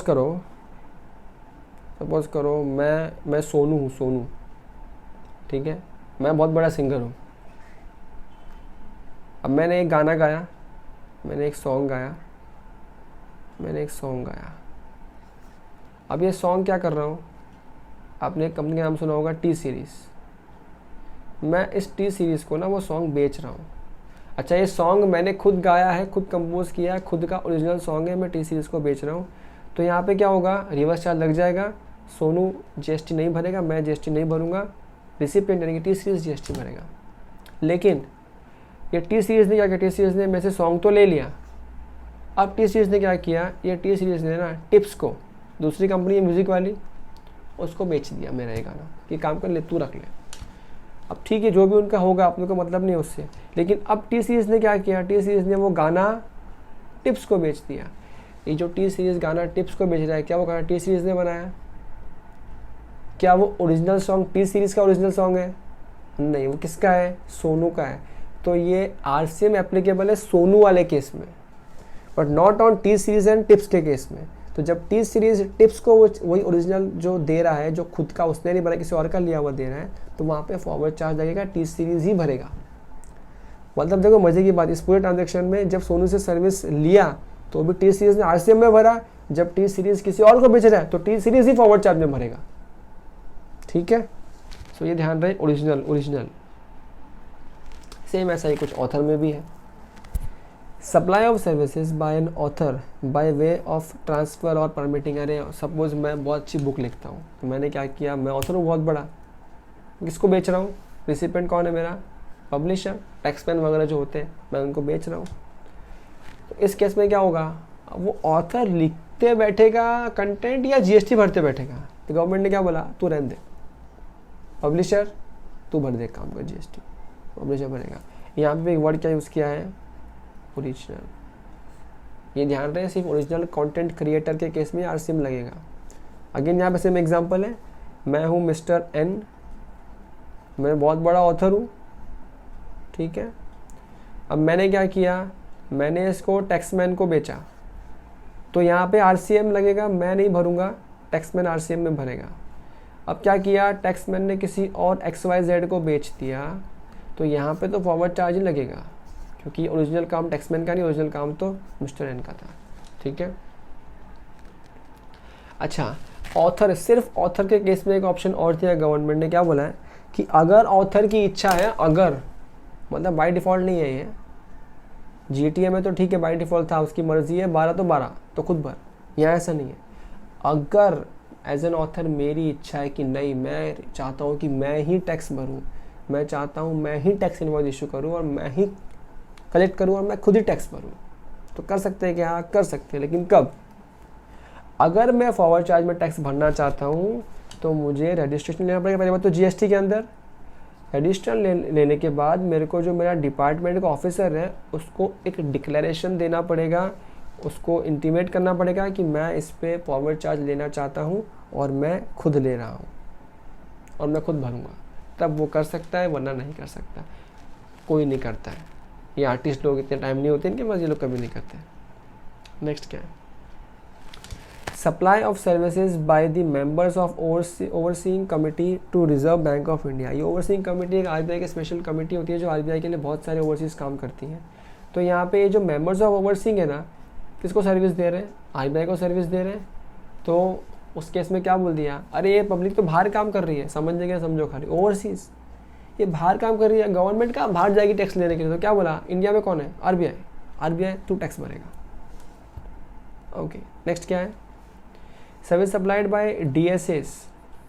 देखो ध्यान से देखना, ये मस्त है, supplied by individual DSS. Individual word देखो यहाँ पे लिखा हुआ आ गया, other than a body corporate partnership और लिमिटेड। तो इस केस में क्या करेंगे, किसको दे रहे हैं सर्विस, बैंकिंग कंपनी को, एनबीएफसी को, ऑफ कोर्स जो इंडिया में लोकेटेड है। कभी नाम सुना है डीएसए, क्या होता है डीएसए, कभी भी नहीं सुना?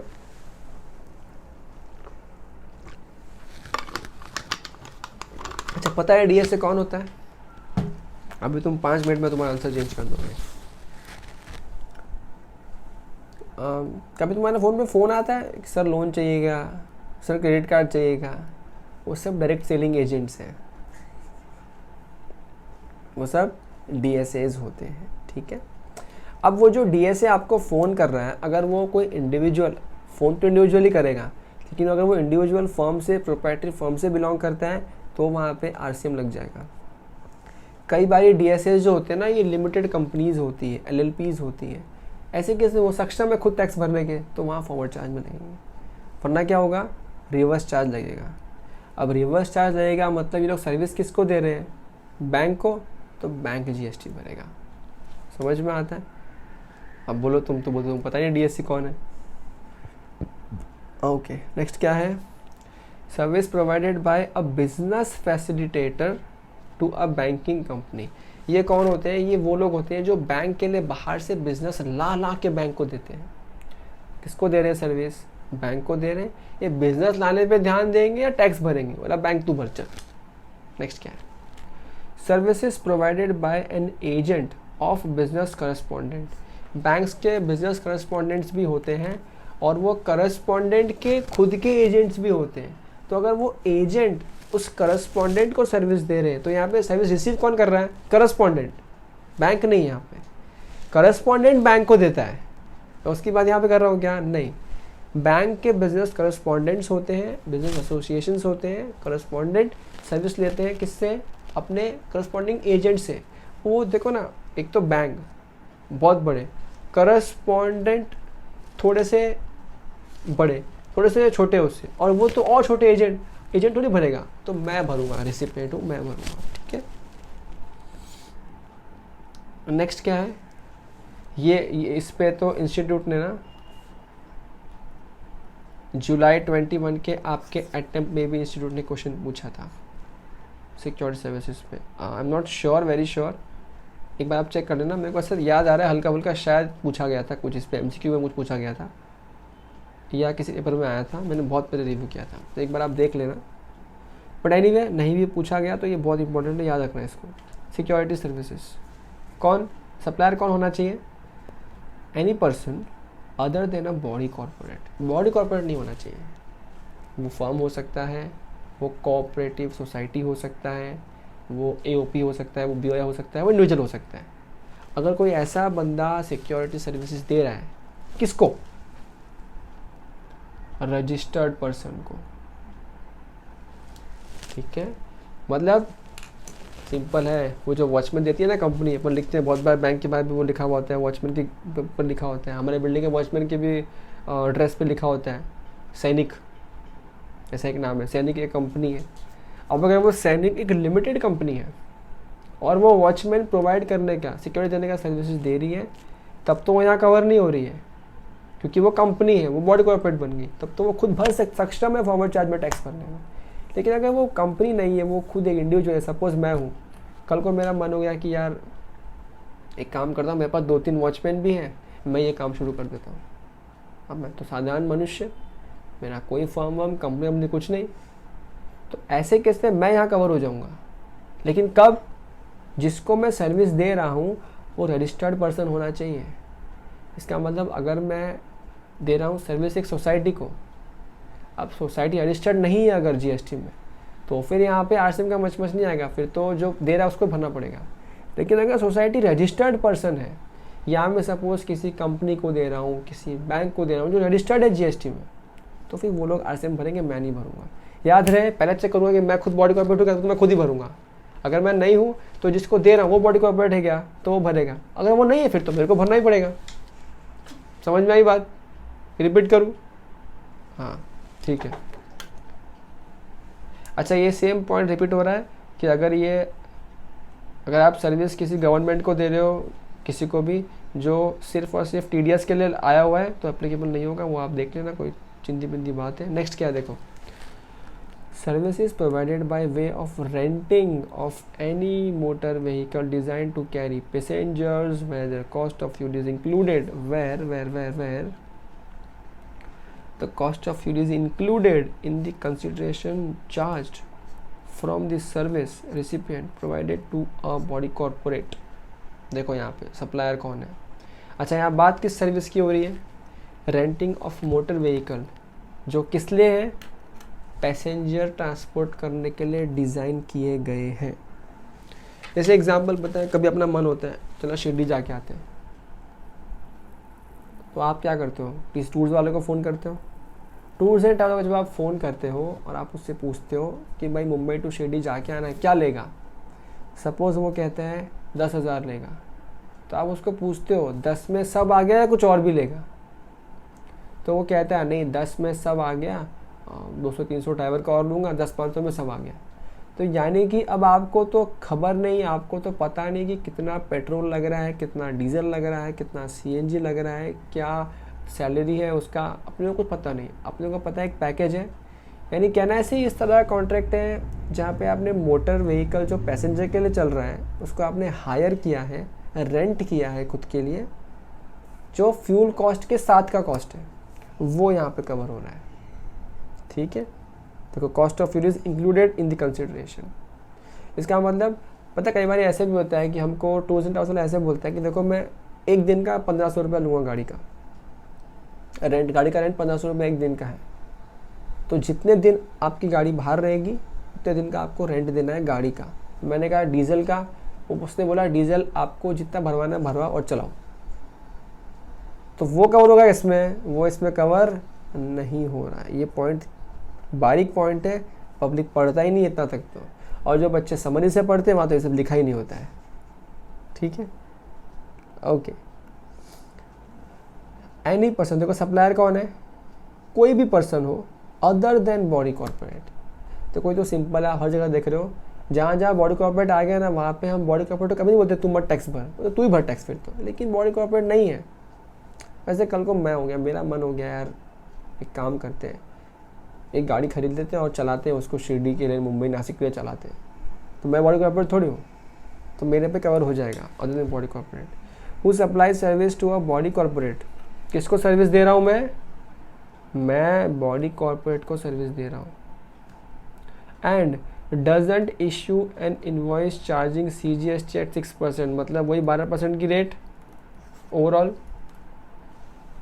अच्छा, अब देखो यहाँ पे ध्यान से, इस पे हम लोग एनालिसिस पे आ जाते हैं एक बार और क्लैरिटी मिल जाएगी। ये रहा, इधर देखो, रेंटिंग ऑफ मोटर व्हीकल। देखो अगेन यहाँ पे भी जैसे GTA में था ना, आपको उस तरह के 2 ऑप्शंस हैं, चार्ट में आप स्ट्रेट अवे समझ जाओगे, बट वहाँ जो सीखा है वो भूलना नहीं। ठीक है, पहला ऑप्शन क्या है कि वो जो टूर्स एंड ट्रैवल्स वाला है वो अदर दिन बॉडी कॉर्पोरेट देंगे, फिर भी उसकी इच्छा है, वो छोटा, ध्यान रखना अगर वो बॉडी कॉर्पोरेट है फिर तो उसकी इच्छा नहीं पूछी जाएगी, फिर तो उसको 12% तो भरना ही है टैक्स खुद फॉरवर्ड चार्ज में। लेकिन अगर वो छोटा इंसान है, बॉडी कॉर्पोरेट नहीं है, तो अगर उस फिर भी उसकी इच्छा है कि मेरे को तो 12% पे टैक्स भरना है, मतलब फॉरवर्ड चार्ज में भरना है, तो 12% पे खुद फॉरवर्ड चार्ज में टैक्स भर सकता है। देखो अगर 12% पे टैक्स भरना चाहता है फॉरवर्ड चार्ज में भर सकता है, और जो GST लायबल कौन होगा, सप्लायर। नेक्स्ट केस क्या है, जहाँ पे उसको नहीं भरने की इच्छा है 12% पे, तो क्या होगा, अब वो चेक करेगा क्या अपन सप्लायर अपन अदर देन बॉडी कॉर्पोरेट है या तो बॉडी कॉर्पोरेट है। अगर अपन बॉडी कॉर्पोरेट है फिर तो कोई ऑप्शन ही नहीं है, वापस आ गया दे, फॉरवर्ड चार्ज तो भरना ही पड़ेगा। लेकिन अगर अपन आम इंसान है, आम इंसान है, तो क्या होगा, अब हम चेक करेंगे कि रिसीव करने वाला कौन है, क्या वो बॉडी कॉर्पोरेट है।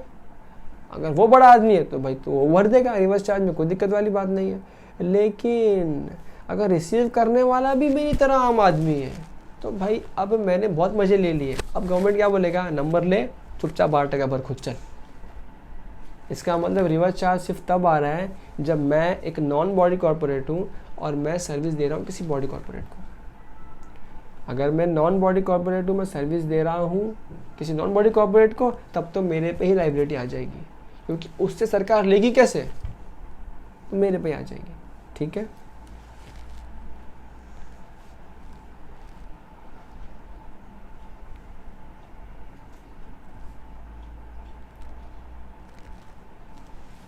ओके। अब हम कहाँ पहुँचे?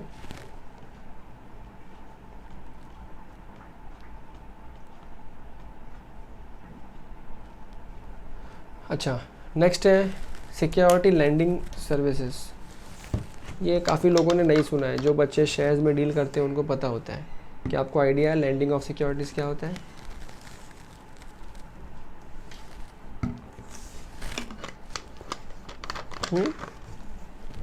No idea? अरे यार, छे, सुनो ध्यान से।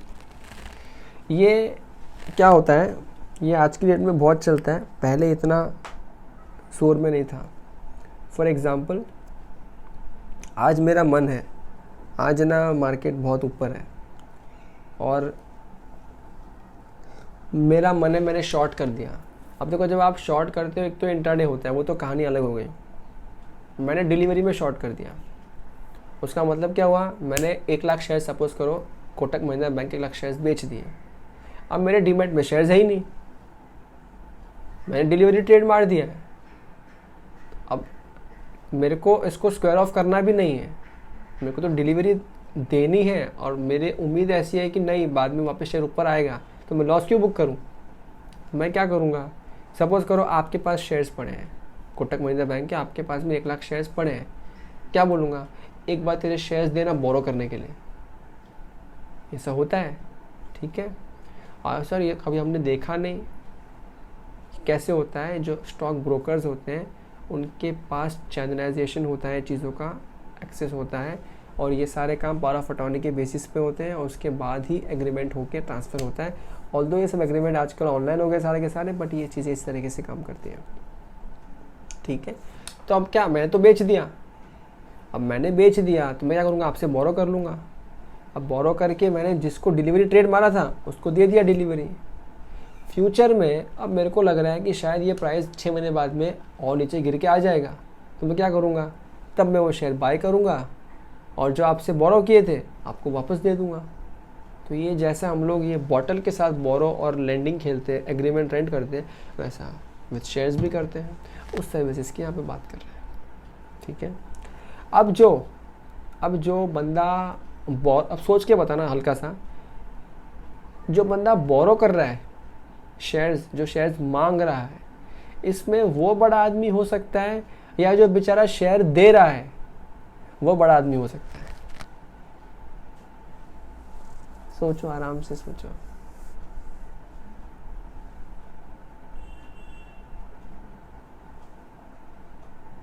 अच्छा, एक बात, अभी एक काम करते हैं और इसको आगे लेके जाते हैं। आप शेयर दे रहे हो, क्या आपने अपने डीमैट में शेयर किसी को बस लेने देने के लिए रखे हैं या बेचने खरीदने के लिए रखे हैं? बेचने खरीदने के लिए। क्या आपका धंधा यही है कि आप ले लेके लोगों को रेंट पे दोगे? नहीं ना। तो जब आपका धंधा ही नहीं है तो क्या आप खाली वो एक बार सिक्योरिटी लैंड करने के लिए will you register yourself under GST? तो कौन होगा बड़ा आदमी ऐसे केस में? वही होगा जो बोरो कर रहा है, क्योंकि वो बोरो अगर आज कर रहा है, उसको पता है बोरो करते हैं, मतलब वो बोरो करता होगा। अगर वो बोरो करता होगा तो उसका ये बिजनेस होगा, और उसका ये बिजनेस होगा तो रजिस्टर नंबर लेके रखा होगा उसने, है ना। तुम तो for a transaction you won't enter into GST and all those nonsense things, ठीक है। तो यहाँ पे देखो, सप्लायर कौन है? लेंडर सप्लायर है, क्योंकि सर्विस तो वो दे रहा है, रेंट करने की सर्विस दे रहा है, वो खुद दे रहा है। तो यहाँ पे कौन भरेगा रिवर्स चार्ज में? बोरोवर, क्योंकि ये मेरे हिसाब से यही कौन है? बड़ा आदमी। अगर बड़ा आदमी नहीं आ जाए, मैंने बता दिया कि आप थोड़ी एक सिक्योरिटी के लिए करोगे, तो बोलेगा तू ही भर।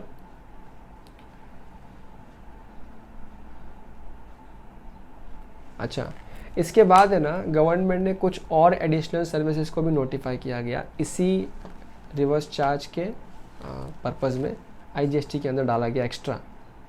तो यहाँ देखो ये क्या है, any service supplied by any person located of course in India recipient कौन है? Any person located in the taxable territory other than non taxable online recipient. देखो देखो देखो देखो देखो क्या बोला। सप्लायर कौन है? कोई भी पर्सन लोकेटेड इन, सॉरी मैंने उल्टा बोल दिया, slip of tongue, located in non taxable territory, मतलब अपने अंडरस्टैंडिंग के लिए क्या है? फॉरेन। तो सप्लायर कहाँ का है? फॉरेन का है, ठीक है। सर्विस रिसीव कौन कर रहा है? Other than non taxable online recipient, other than.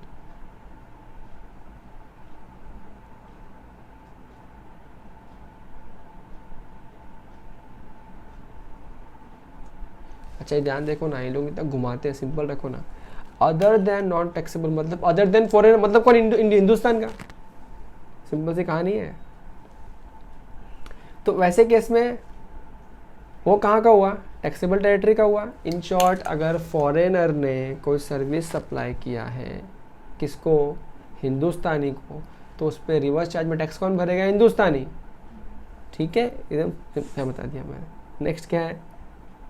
Services supplied by a person located in a non taxable territory bye way of transportation of goods by a vessel. ये देखो, पर्सन का located है foreign में, again foreign का बंदा है जो supply कर रहा है, फॉरेन। अब मैं इंपोर्टर हूँ, अब इंपोर्टर हूँ, सरकार थोड़ी जाके उसको पकड़ेगा एक्सपोर्टर को वहाँ पे, तो भाई इंपोर्टर है उसी को पकड़ेंगे। लातू ही थे आरसीएम में जीएसटी। और होता भी है, अगर आप जब आप आगे कस्टम पढ़ोगे, कस्टम में यू विल सी कि वो जो सारा कस्टम है और जो आईजीएसटी है इंपोर्ट पे हम ही भर रहे हैं, थोड़ी उससे ले रहे हैं, ठीक है। ओके, तो ये सब उसी का डेफिनेशन से कुछ मन हो तो पढ़ लीजिएगा। ये हमने कवर कर लिया है, ये हो चुका है। रेम्युनरेशन पे डायरेक्टर्स मैंने आपको ओवरऑल पूरा ही समझा दिया एक ही बार में, मन करे तो पढ़ लीजिएगा। अच्छा, ये देखो यहाँ पे ये एक पॉइंट है, ये भी काम का पॉइंट है। Tax payable by electronic commerce operator. क्या होता है ईसीओ?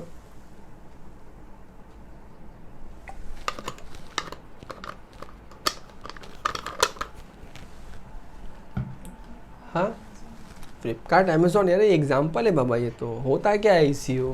Who is eco?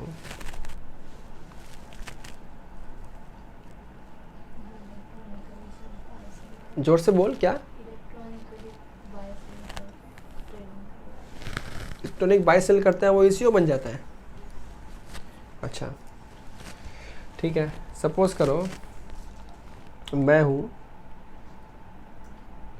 मैंने एक वेबसाइट बनाया, ठीक है, और ये वेबसाइट पे मैं अपने बहुत सारा सामान बेचता हूँ, और यहाँ पे पूरे हिंदुस्तान से कोई भी यहाँ से माल खरीद सकता है। वेबसाइट किसने बनाया? ये मैं हूँ, मेरा ही वेबसाइट है, निखिल। तो क्या निखिल ईसीओ बन गया? आपके डेफिनेशन के हिसाब से हाँ बन गया। नहीं नहीं नहीं। अगर मैं कोई वेबसाइट बना रहा हूँ, खुद के लिए बना रहा हूँ, खुद अपने कस्टमर्स को बेच रहा हूँ, मेरा माल बेच रहा हूँ, मेरी सर्विसेज बेच रहा हूँ, तो it is as good as कि ये मेरी दुकान है। अब मैं दुकान फिजिकली खोलूँ या वेब पेज पे खोलूँ, दुकान ही है ना। तो ईसीओ कहाँ से बीच में आ गया? कहीं ईसीओ बीच में नहीं आया, ठीक है। लेकिन मैं अपनी इस जो वेबसाइट बनाई है, मैं इसमें एक्स नाम के बंदे की प्रोडक्ट भी बेचता हूँ, वाई नाम के बेचता हूँ। अच्छा, मैं वाई से ख़रीद के नहीं बेच रहा हूँ। अगर मैं एक्स और वाई से ख़रीद के फिर लिस्ट करके फिर यहाँ से बेच रहा हूँ, फिर तो मेरी सेल है, वो मेरी दुकान है। मैं एक्स को बोल रहा हूँ तेरा सामान यहाँ लिस्ट करवा दे, तो यहाँ से सामान बेच सकता है। और फिर जब ऑर्डर आता है तो एक्स सामान बेच रहा है अपने गोडाउन से, मैं नहीं बेच रहा हूँ। मैं सिर्फ एक प्लेटफॉर्म दे रहा हूँ। मैं Y Z A B C सब का सामान यहाँ लिस्ट करवा रहा हूँ, उनसे सामान खरीद के नहीं बेच रहा हूँ, सिर्फ लिस्ट कर रहा हूँ, वो खुद ही बेचेंगे सामान। तो मैं बनता हूँ ई कॉमर्स ऑपरेटर। खुद का दुकान में ई कॉमर्स ऑपरेटर, फिर तो सारे ईसीओ ही बन गए।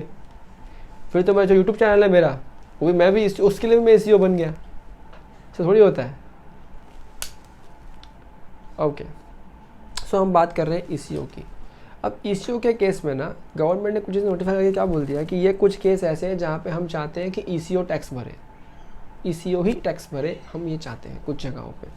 अब ये कौन सी जगह है, देखो यहाँ पे Sometimes ECU itself supplies the goods or services or both through its electronic portal. However, many a times the product or service displayed on the electronic portal are actually supplied by some other person to the customer. ठीक है, तो अब चलते हैं आगे। Government में recommendation of GST council पे notify कर सकता है ECO को, और उसे नोटिफाई कर दिया, यह notification. Notified the following categories of services supplied through ECO for this purpose. Services by way of transportation of passengers by radio taxi, motor cab, maxi cab या मोटरसाइकिल। अगर इन चीज़ों के ज़रिए सप्लाई किया जा रहा है, हम यहाँ पे एग्जांपल ले सकते हैं रेडियो टैक्सी वगैरह में ओला का, ठीक है। तो बिकॉज ये ओला ई कॉमर्स ऑपरेटर है, क्या ओला की खुद की कोई गाड़ी है रोड के ऊपर खड़ी ना, ओला ने सिर्फ प्लेटफॉर्म दिया है जहाँ पे सेलर्स यानी कि जो कार ड्राइवर्स अपने आप को रजिस्टर करते हैं, हम एज ए कंज्यूमर अपने आप को रजिस्टर करते हैं, हमें कहीं जाना होता है, गाड़ी चाहिए, ओला पे जाते हैं और वो जो नंबर आता है वो जिसकी गाड़ी है, जिसका ड्राइवर है, उसका नंबर आता है, फिर हम जाते हैं। तो ध्यान से सोच के बताओ, यहाँ सप्लायर कौन है, कंज्यूमर, वो गाड़ी वाला ड्राइवर और ई कॉमर्स ऑपरेटर यानी कि ओला। इन तीनों के केस में सप्लायर कौन है,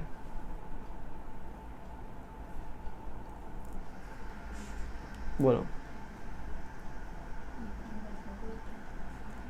ई कॉमर्स ऑपरेटर सप्लायर कैसे बनेगा? सप्लायर वो होता है जो आपको सर्विस देता है, आपको सर्विस, वो ओला कोई आदमी है क्या जो आके आपको सर्विस दे रहा है अपनी गाड़ी का? सर्विस कौन दे रहा है आपको? वो ड्राइवर। तो सप्लायर कौन है आपका? ड्राइवर। दिक्कत होगी, झगड़ा किससे करोगे?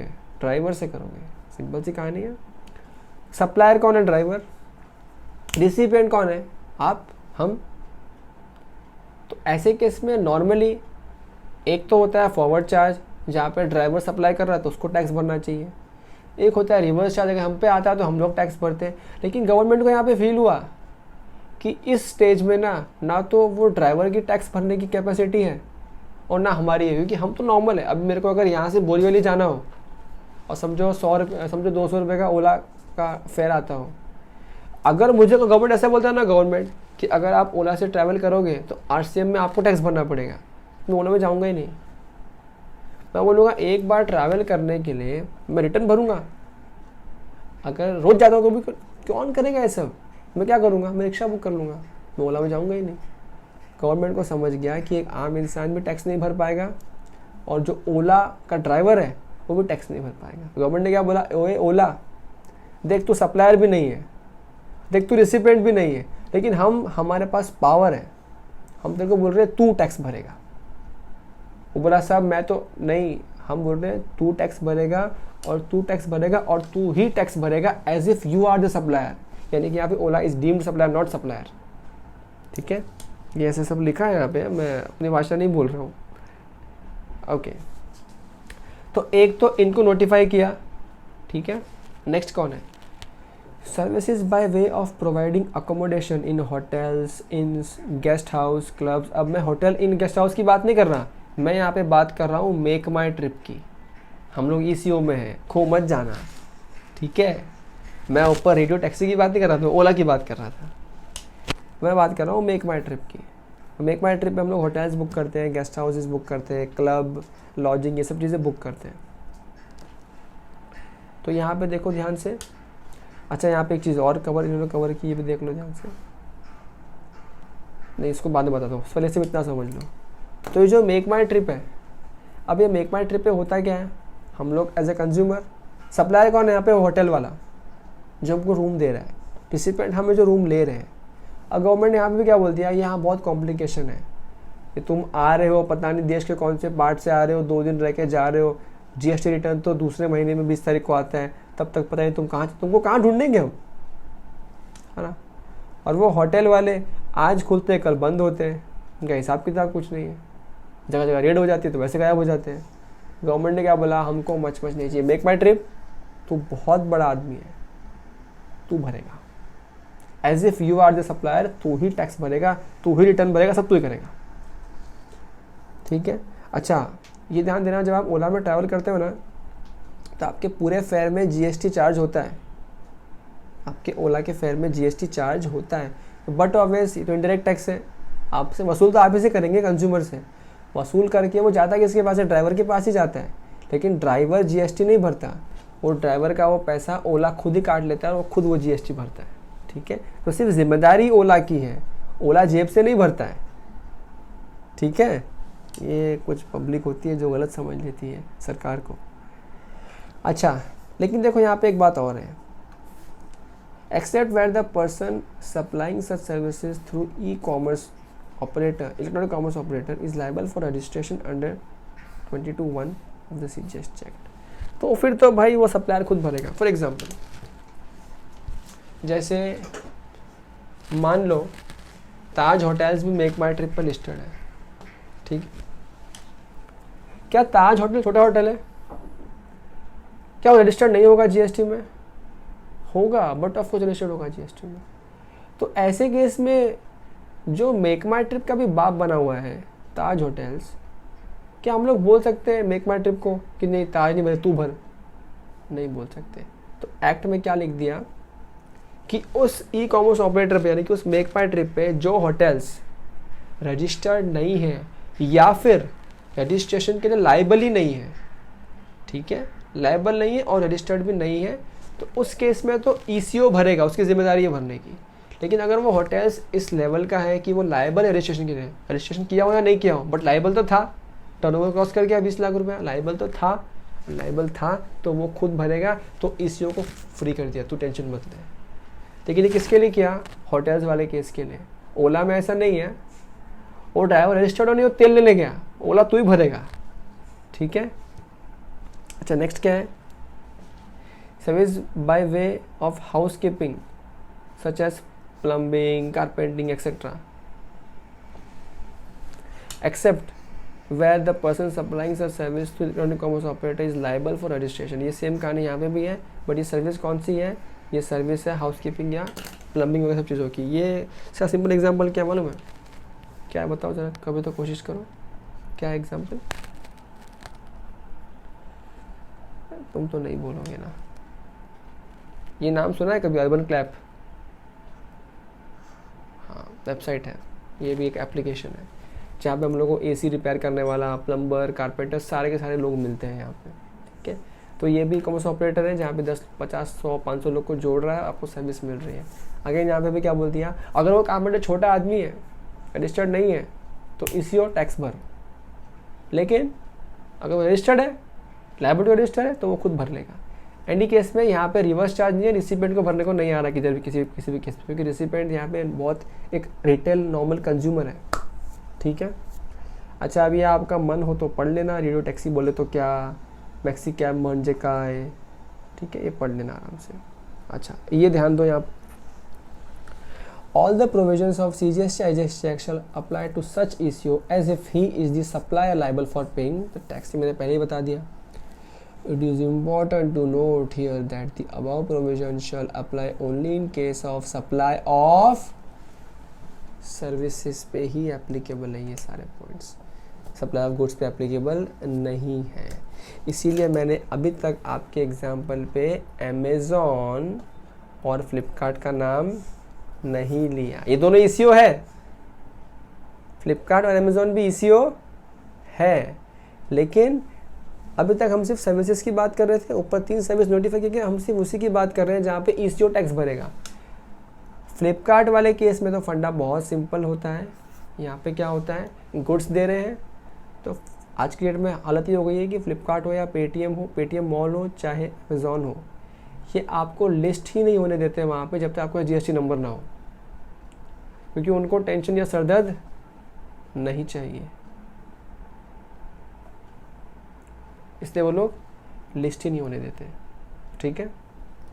तो ये हुई कहानी आपकी नोटिफाइड सर्विसेज जो एक्स्ट्रा दी गवर्नमेंट ने उसकी, ठीक है। ओके नेक्स्ट क्या है, अच्छा ये यहाँ पे कुछ पॉइंट लिखा है, कई बार ना ईसीओ होता है ना, ईसीओ सपोज करो ईसीओ बाहर का है, यहाँ का नहीं है, ठीक है। सपोज करो कि एमएमटी बाहर का है, तो एमएमटी कैसे टैक्स भरेगा। अब तुम सोचोगे एमएमटी तो बाहर का कैसे टैक्स भरेगा, नहीं बाबा, ईसीओ केस में वो सब कुछ रियायत नहीं दी गई है। जैसे पता है अपने वहाँ पे पहले बात किए थे केस में कि सप्लायर बाहर का है, रिसिपेंट इंडिया का है, तो उसको नहीं लेंगे, अपन भरेंगे। ऐसा ईसीओ में कुछ भी नहीं दिया है। ईसीओ किधर का भी हो, ये देखो इधर लिखा है, अगर ईसीओ इंडिया में है तो ईसीओ टैक्स भरेगा। अगर ईसीओ का कोई फिजिकल प्रेजेंस ही नहीं है इंडिया में तो कौन टैक्स भरेगा, जो रिप्रेजेंटेटिव है ईसीओ का इंडिया में वो टैक्स भरेगा। और ईसीओ का ना तो ऑफिस है इंडिया में, ना उसका कोई रिप्रेजेंटेटिव है इंडिया में, तो कौन भरेगा टैक्स, तो क्या करेगा, तो ईसीओ को एक बंदा अपॉइंट करना पड़ेगा इंडिया में जो टैक्स भरेगा इंडिया में। इसीलिए उबर है ना, उबर, ओला तो इंडिया का है, उबर तो बाहर का है, ठीक है। लेकिन उबर तो बाहर ही बैठा रहता है, बच नहीं सकता, एक्ट में लिखा है, साफ साफ एक्ट ने लिख दिया, तेरा ऑफिस है क्या, उबर बोलता नहीं है, तेरा को रिप्रेजेंटेटिव है, बोलता नहीं है, रखा आदमी टैक्स भरवा, तू ही भरेगा, नहीं भरा तो कल से गाड़ी बंद रहेंगे, बच्चे भाग यहाँ से, समझ में आया। तो ये ईसीओ है। अच्छा next what we have is, next we have GST rates prescribe for various goods. अब ये जो रेट्स वगैरह है ना, ये ना आपके एग्जाम का कोर्स का पार्ट बनता है, ना कुछ समझाने के लिए बनता है। 0.125 1.5 सब कैटेगरीज के टैक्स होते हैं, गुड्स को लेके और सर्विस को लेके भी होते हैं। ये जो आपके डिवाइडेशन है, classification of goods under GST, section, chapter, heading, सब हेडिंग, टैरिफ आइटम के हिसाब से बांटे जाते हैं। ये सब कभी कोई क्वेश्चन बनने नहीं वाला है और समझाने के लिए कुछ नहीं है। एक बार आप इसको रीड कर लीजिएगा अपने पॉइंट्स, एज सच कोई इशू यहाँ पे नहीं आने वाला है, ठीक है। तो ये आपका रीड वर्दी पॉइंट है जो आप होमवर्क समझ लीजिए। अब ये सर्विसेज के रेट भी दे दिए, यहाँ पे 2.5, 6, 9 और 14% की रेट्स है। ये रीड वर्दी पॉइंट्स है। अच्छा ये ध्यान दो ना, ये थोड़ा इम्पोर्टेंट है मेरे हिसाब से, तो इसको हम लोग देख लेते हैं। और उसके बाद मेरे हिसाब से आपका आरसीएम समाप्ति पे पहुंच गया है 2-3 पॉइंट के बाद, 2 पॉइंट और है, फिर आपका आरसीएम समापन हो जाएगा इसका। रियल एस्टेट सेक्टर में जीएसटी रेट्स क्या है। Effective rate of GST on real estate sector for the new project की बात कर रहा हूँ, न्यू प्रोजेक्ट की बात कर रहा हूँ, बाय प्रोमोटर्स। तो क्या रेट है, 1% है विदाउट आईटीसी। प्रोमोटर को आईटीसी नहीं लेना है। किसके लिए बात कर रहा हूँ, अफोर्डेबल हाउसेज। पता है बहुत बार सुनते हैं अपन, अफोर्डेबल हाउसिंग स्कीम, उसके तहत कोई घर बन रहा है, गवर्नमेंट की योजना है अफोर्डेबल हाउसिंग स्कीम की, इसके तहत बन रहा है, तो वहाँ पे बिना आईटीसी के आप 1% टैक्स भरते हो कंस्ट्रक्शन पे। अच्छा ध्यान रहे, इसको मैं लिंक कर रहा हूँ शेड्यूल 3 के साथ में, हमने जहाँ पे बात किया था कि इमूवेबल प्रॉपर्टी जीएसटी में कवर नहीं होता है, कंस्ट्रक्शन जीएसटी में कवर नहीं होता है, लेकिन कब जब आप ओसी या फर्स्ट ऑक्यूपेशन लेने के बाद बेच रहे हो। अगर ओसी या फर्स्ट ऑक्यूपेशन के पहले बेच रहे हो तो जीएसटी में कवर होता है, हम उसी की बात कर रहे हैं, पहले वाले की। बाद वाले की बात तो वैसे ही एग्जाम्प्टेड है शेड्यूल 3 में। अब ये मैंने फर्स्ट लेक्चर लिंक कर दिया है, जिसको याद आया एक थम्स अप हो जाए, और नहीं याद आया तो फिर जाओ वापस पढ़ो। फिर क्या है, अच्छा एफोर्डेबल हाउसेज म्हणजे काय, ये भी आपके बुक में मस्त लिख दिया है। कोई ऐसा कर जो 60 स्क्वायर मीटर तक हो, याद रहे 60 स्क्वायर फीट नहीं बोल रहा हूँ, बहुत छोटा हो गया वो तो, स्क्वायर फीट तो बहुत छोटा हो गया, 60 स्क्वायर फीट नहीं, 60 स्क्वायर मीटर। मेट्रो के अंदर हो तो, और गांव में हो, नॉन मेट्रो में हो तो 90 स्क्वायर मीटर तक हो, और इसकी वैल्यू 45 लाख से ज़्यादा नहीं होनी चाहिए। अगर हो गई तो अफोर्डेबल स्कीम में नहीं आ सकता। नेक्स्ट क्या है, नेक्स्ट कोई और घर है जो अफोर्डेबल हाउसिंग की स्कीम में नहीं आता है, तो वहाँ पे क्या है 5% है बिना आईटीसी के, ठीक है, ऑन कंस्ट्रक्शन। अच्छा all houses other than affordable houses. अच्छा ये मैं जो विदाउट आईटीसी बोल रहा हूँ बाबा, इसका मतलब समझ में आ रहा है क्या? क्या वो प्रमोटर को आईटीसी नहीं मिलेगा, साउंड खरीदेगा उसका मतलब ये है क्या? Answer is not that. हाँ, प्रमोटर क्या कर रहा है, प्रमोटर जितना भी माल ले रहा है, सीमेंट ले रहा है, रॉ मटेरियल ले रहा है, उस पर तो वो जीएसटी भर रहा है, उसको आईटीसी मिलेगा। लेकिन हम जो आईटीसी दे रहे हैं ना उस प्रमोटर को परचेज पे 1% या 5%, उस पर हम आईटीसी क्लेम नहीं कर सकते। इसका मतलब ये है। यहाँ पे कई लोग सोच लेते हैं कि वो बिल्डर को आईटीसी नहीं मिलेगा, ऐसा नहीं है। ओके नेक्स्ट क्या है, अच्छा, कंडीशंस कुछ लिख रहा है यहाँ पे, about tax rate shall be available subject to following condition. पहला, आईटीसी अवेलेबल नहीं होगा, और देखो ये important, 80% of the input and input services, bracket वाला बाद में पढ़ता हूँ, और FSI used in supplying the service shall be purchased from the registered person। मतलब ये जो 1% और 5% जो लोअर टैक्स ब्रैकेट मिल रहा है ना इनको, वो सिर्फ कब मिल रहा है, जब 80% कम से कम, कुछ चीज़ों में 80% का गैप, वो क्या बोलते हैं, लिमिट एप्लीकेबल नहीं है, उनको छोड़ दो। उसके अलावा जितना भी इनपुट यानी क्या, गुड्स, सर्विस मतलब इनपुट, सर्विस मतलब सर्विस लिया कारपेंटर का, इसका उसका, वो सर्विसेज, ये सारा जो हम सर्विस ले रहे हैं ना, प्रमोटर, बिल्डर, कॉन्ट्रैक्टर, 80% से कम नहीं होना चाहिए रजिस्टर्ड पर्सन से। ये पता है क्यों किया गया, ये किया गया, अगर आपको पता होगा, इंडिया में रियल एस्टेट सेक्टर में सबसे ज़्यादा ब्लैक मनी घुसा हुआ होता है, उसको रोकने के लिए कि अगर आपको कम टैक्स भरना है, टैक्स इंसेंटिव चाहिए, तो सिंपल सा फंडा है, कम से कम 80% माल जो परचेस करो, किससे परचेस करो, रजिस्टर्ड पर्सन से परचेस करो। इससे बेचने वाला भी ब्लैक नहीं कर पाएगा, रजिस्ट्रेशन नहीं हुआ, बिल्डर मान नहीं लेगा उससे, और आपने तो जब रजिस्टर्ड पर्सन से लिया तो ऐसे भी आप चेन में आ गए हो। ठीक है, अब किस चीज़ की बात कवरेज नहीं है 80% पे? पहला, other than services by way of grant of development rights, long term lease of land, और इंक्लूडिंग फिर इलेक्ट्रिसिटी, हाई स्पीड डीजल, ये सब। तो ये जो चीज़ें, इनको हटा दो आप, क्योंकि ये तो आप जहाँ से ले रहे हो वहीं से ले रहे हो। ठीक है, उनके अलावा जो चीज़ें हैं वो आप नहीं ले सकते किसी अन्य शेयर से। जैसे एग्जाम्पल, इसमें सीमेंट कवर नहीं है, अगर मैं सीमेंट लेना चाहता हूँ तो इस प्रोविजन के हिसाब से क्या लग रहा है कि सीमेंट, अगर 100 किलो सीमेंट चाहिए मुझे, तो 80 किलो सीमेंट मेरे को रजिस्टर्ड पर्सन से ही लेनी पड़ेगी। However, if the value of inputs and input services purchased from registered supplier is less than 80%, तो क्या है ना, देखो मजा आएगा अभी।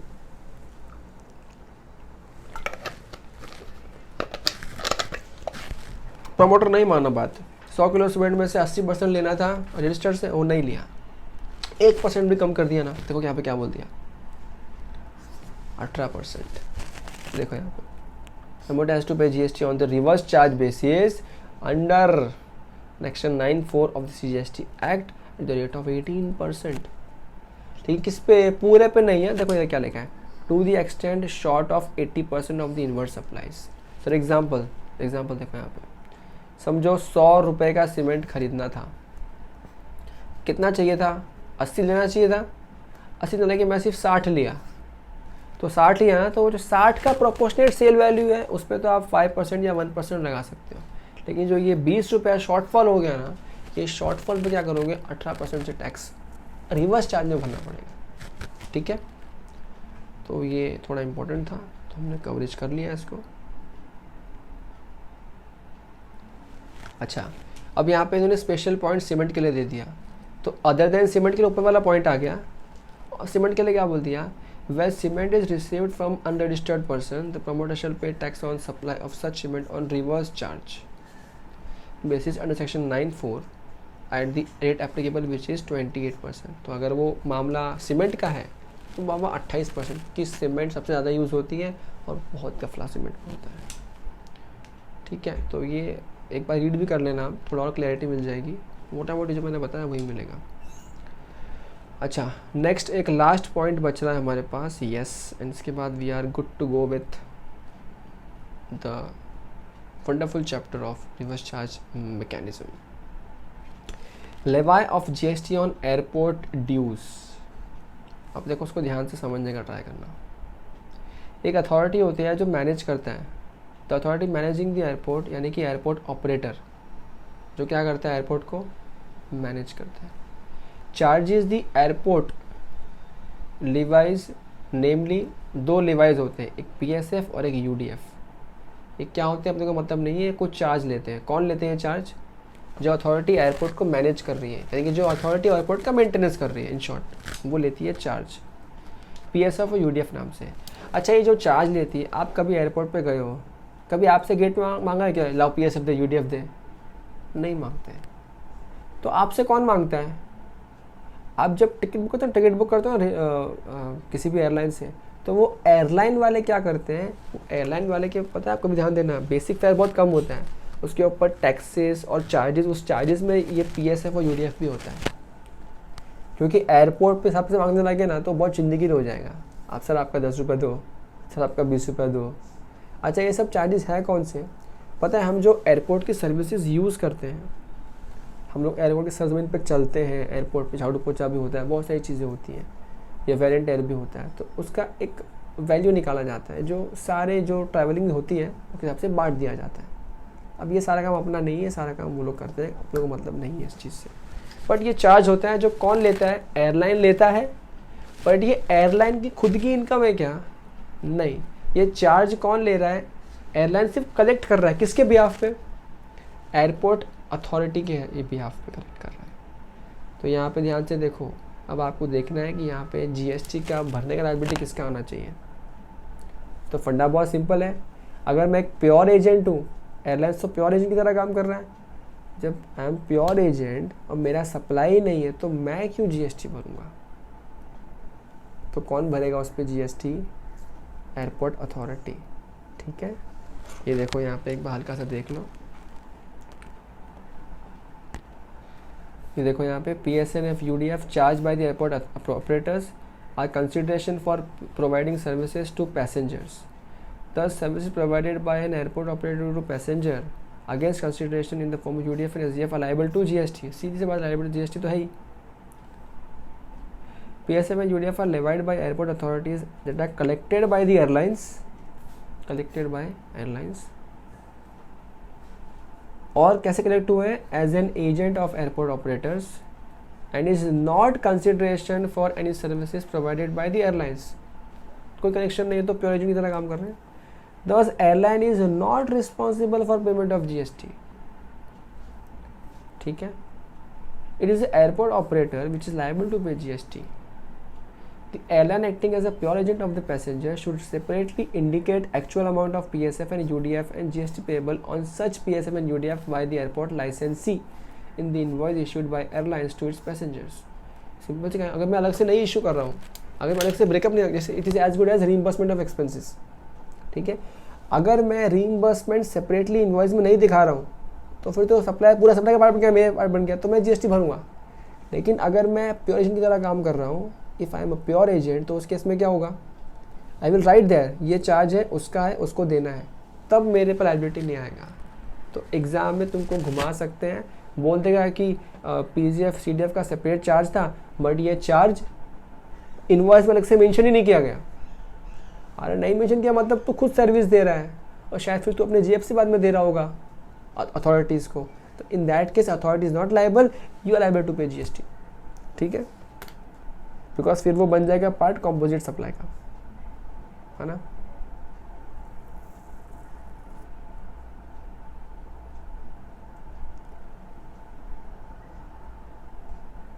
ठीक है, इसके बाद हम लोग चालू करने वाले हैं कंपोजिशन लेवाई, और इस पार्ट को हम लोग यहाँ ब्रेक कर देंगे। आई गेस ये लेक्चर काफ़ी अच्छा खासा हो चुका है। मैं आई नो कितना हो चुका है ये लेक्चर, कितना टाइम का हो चुका है lecture? Okay fine, so it's enough for the day. हम लोग नेक्स्ट क्लास में स्टार्ट करेंगे कंपोजिशन।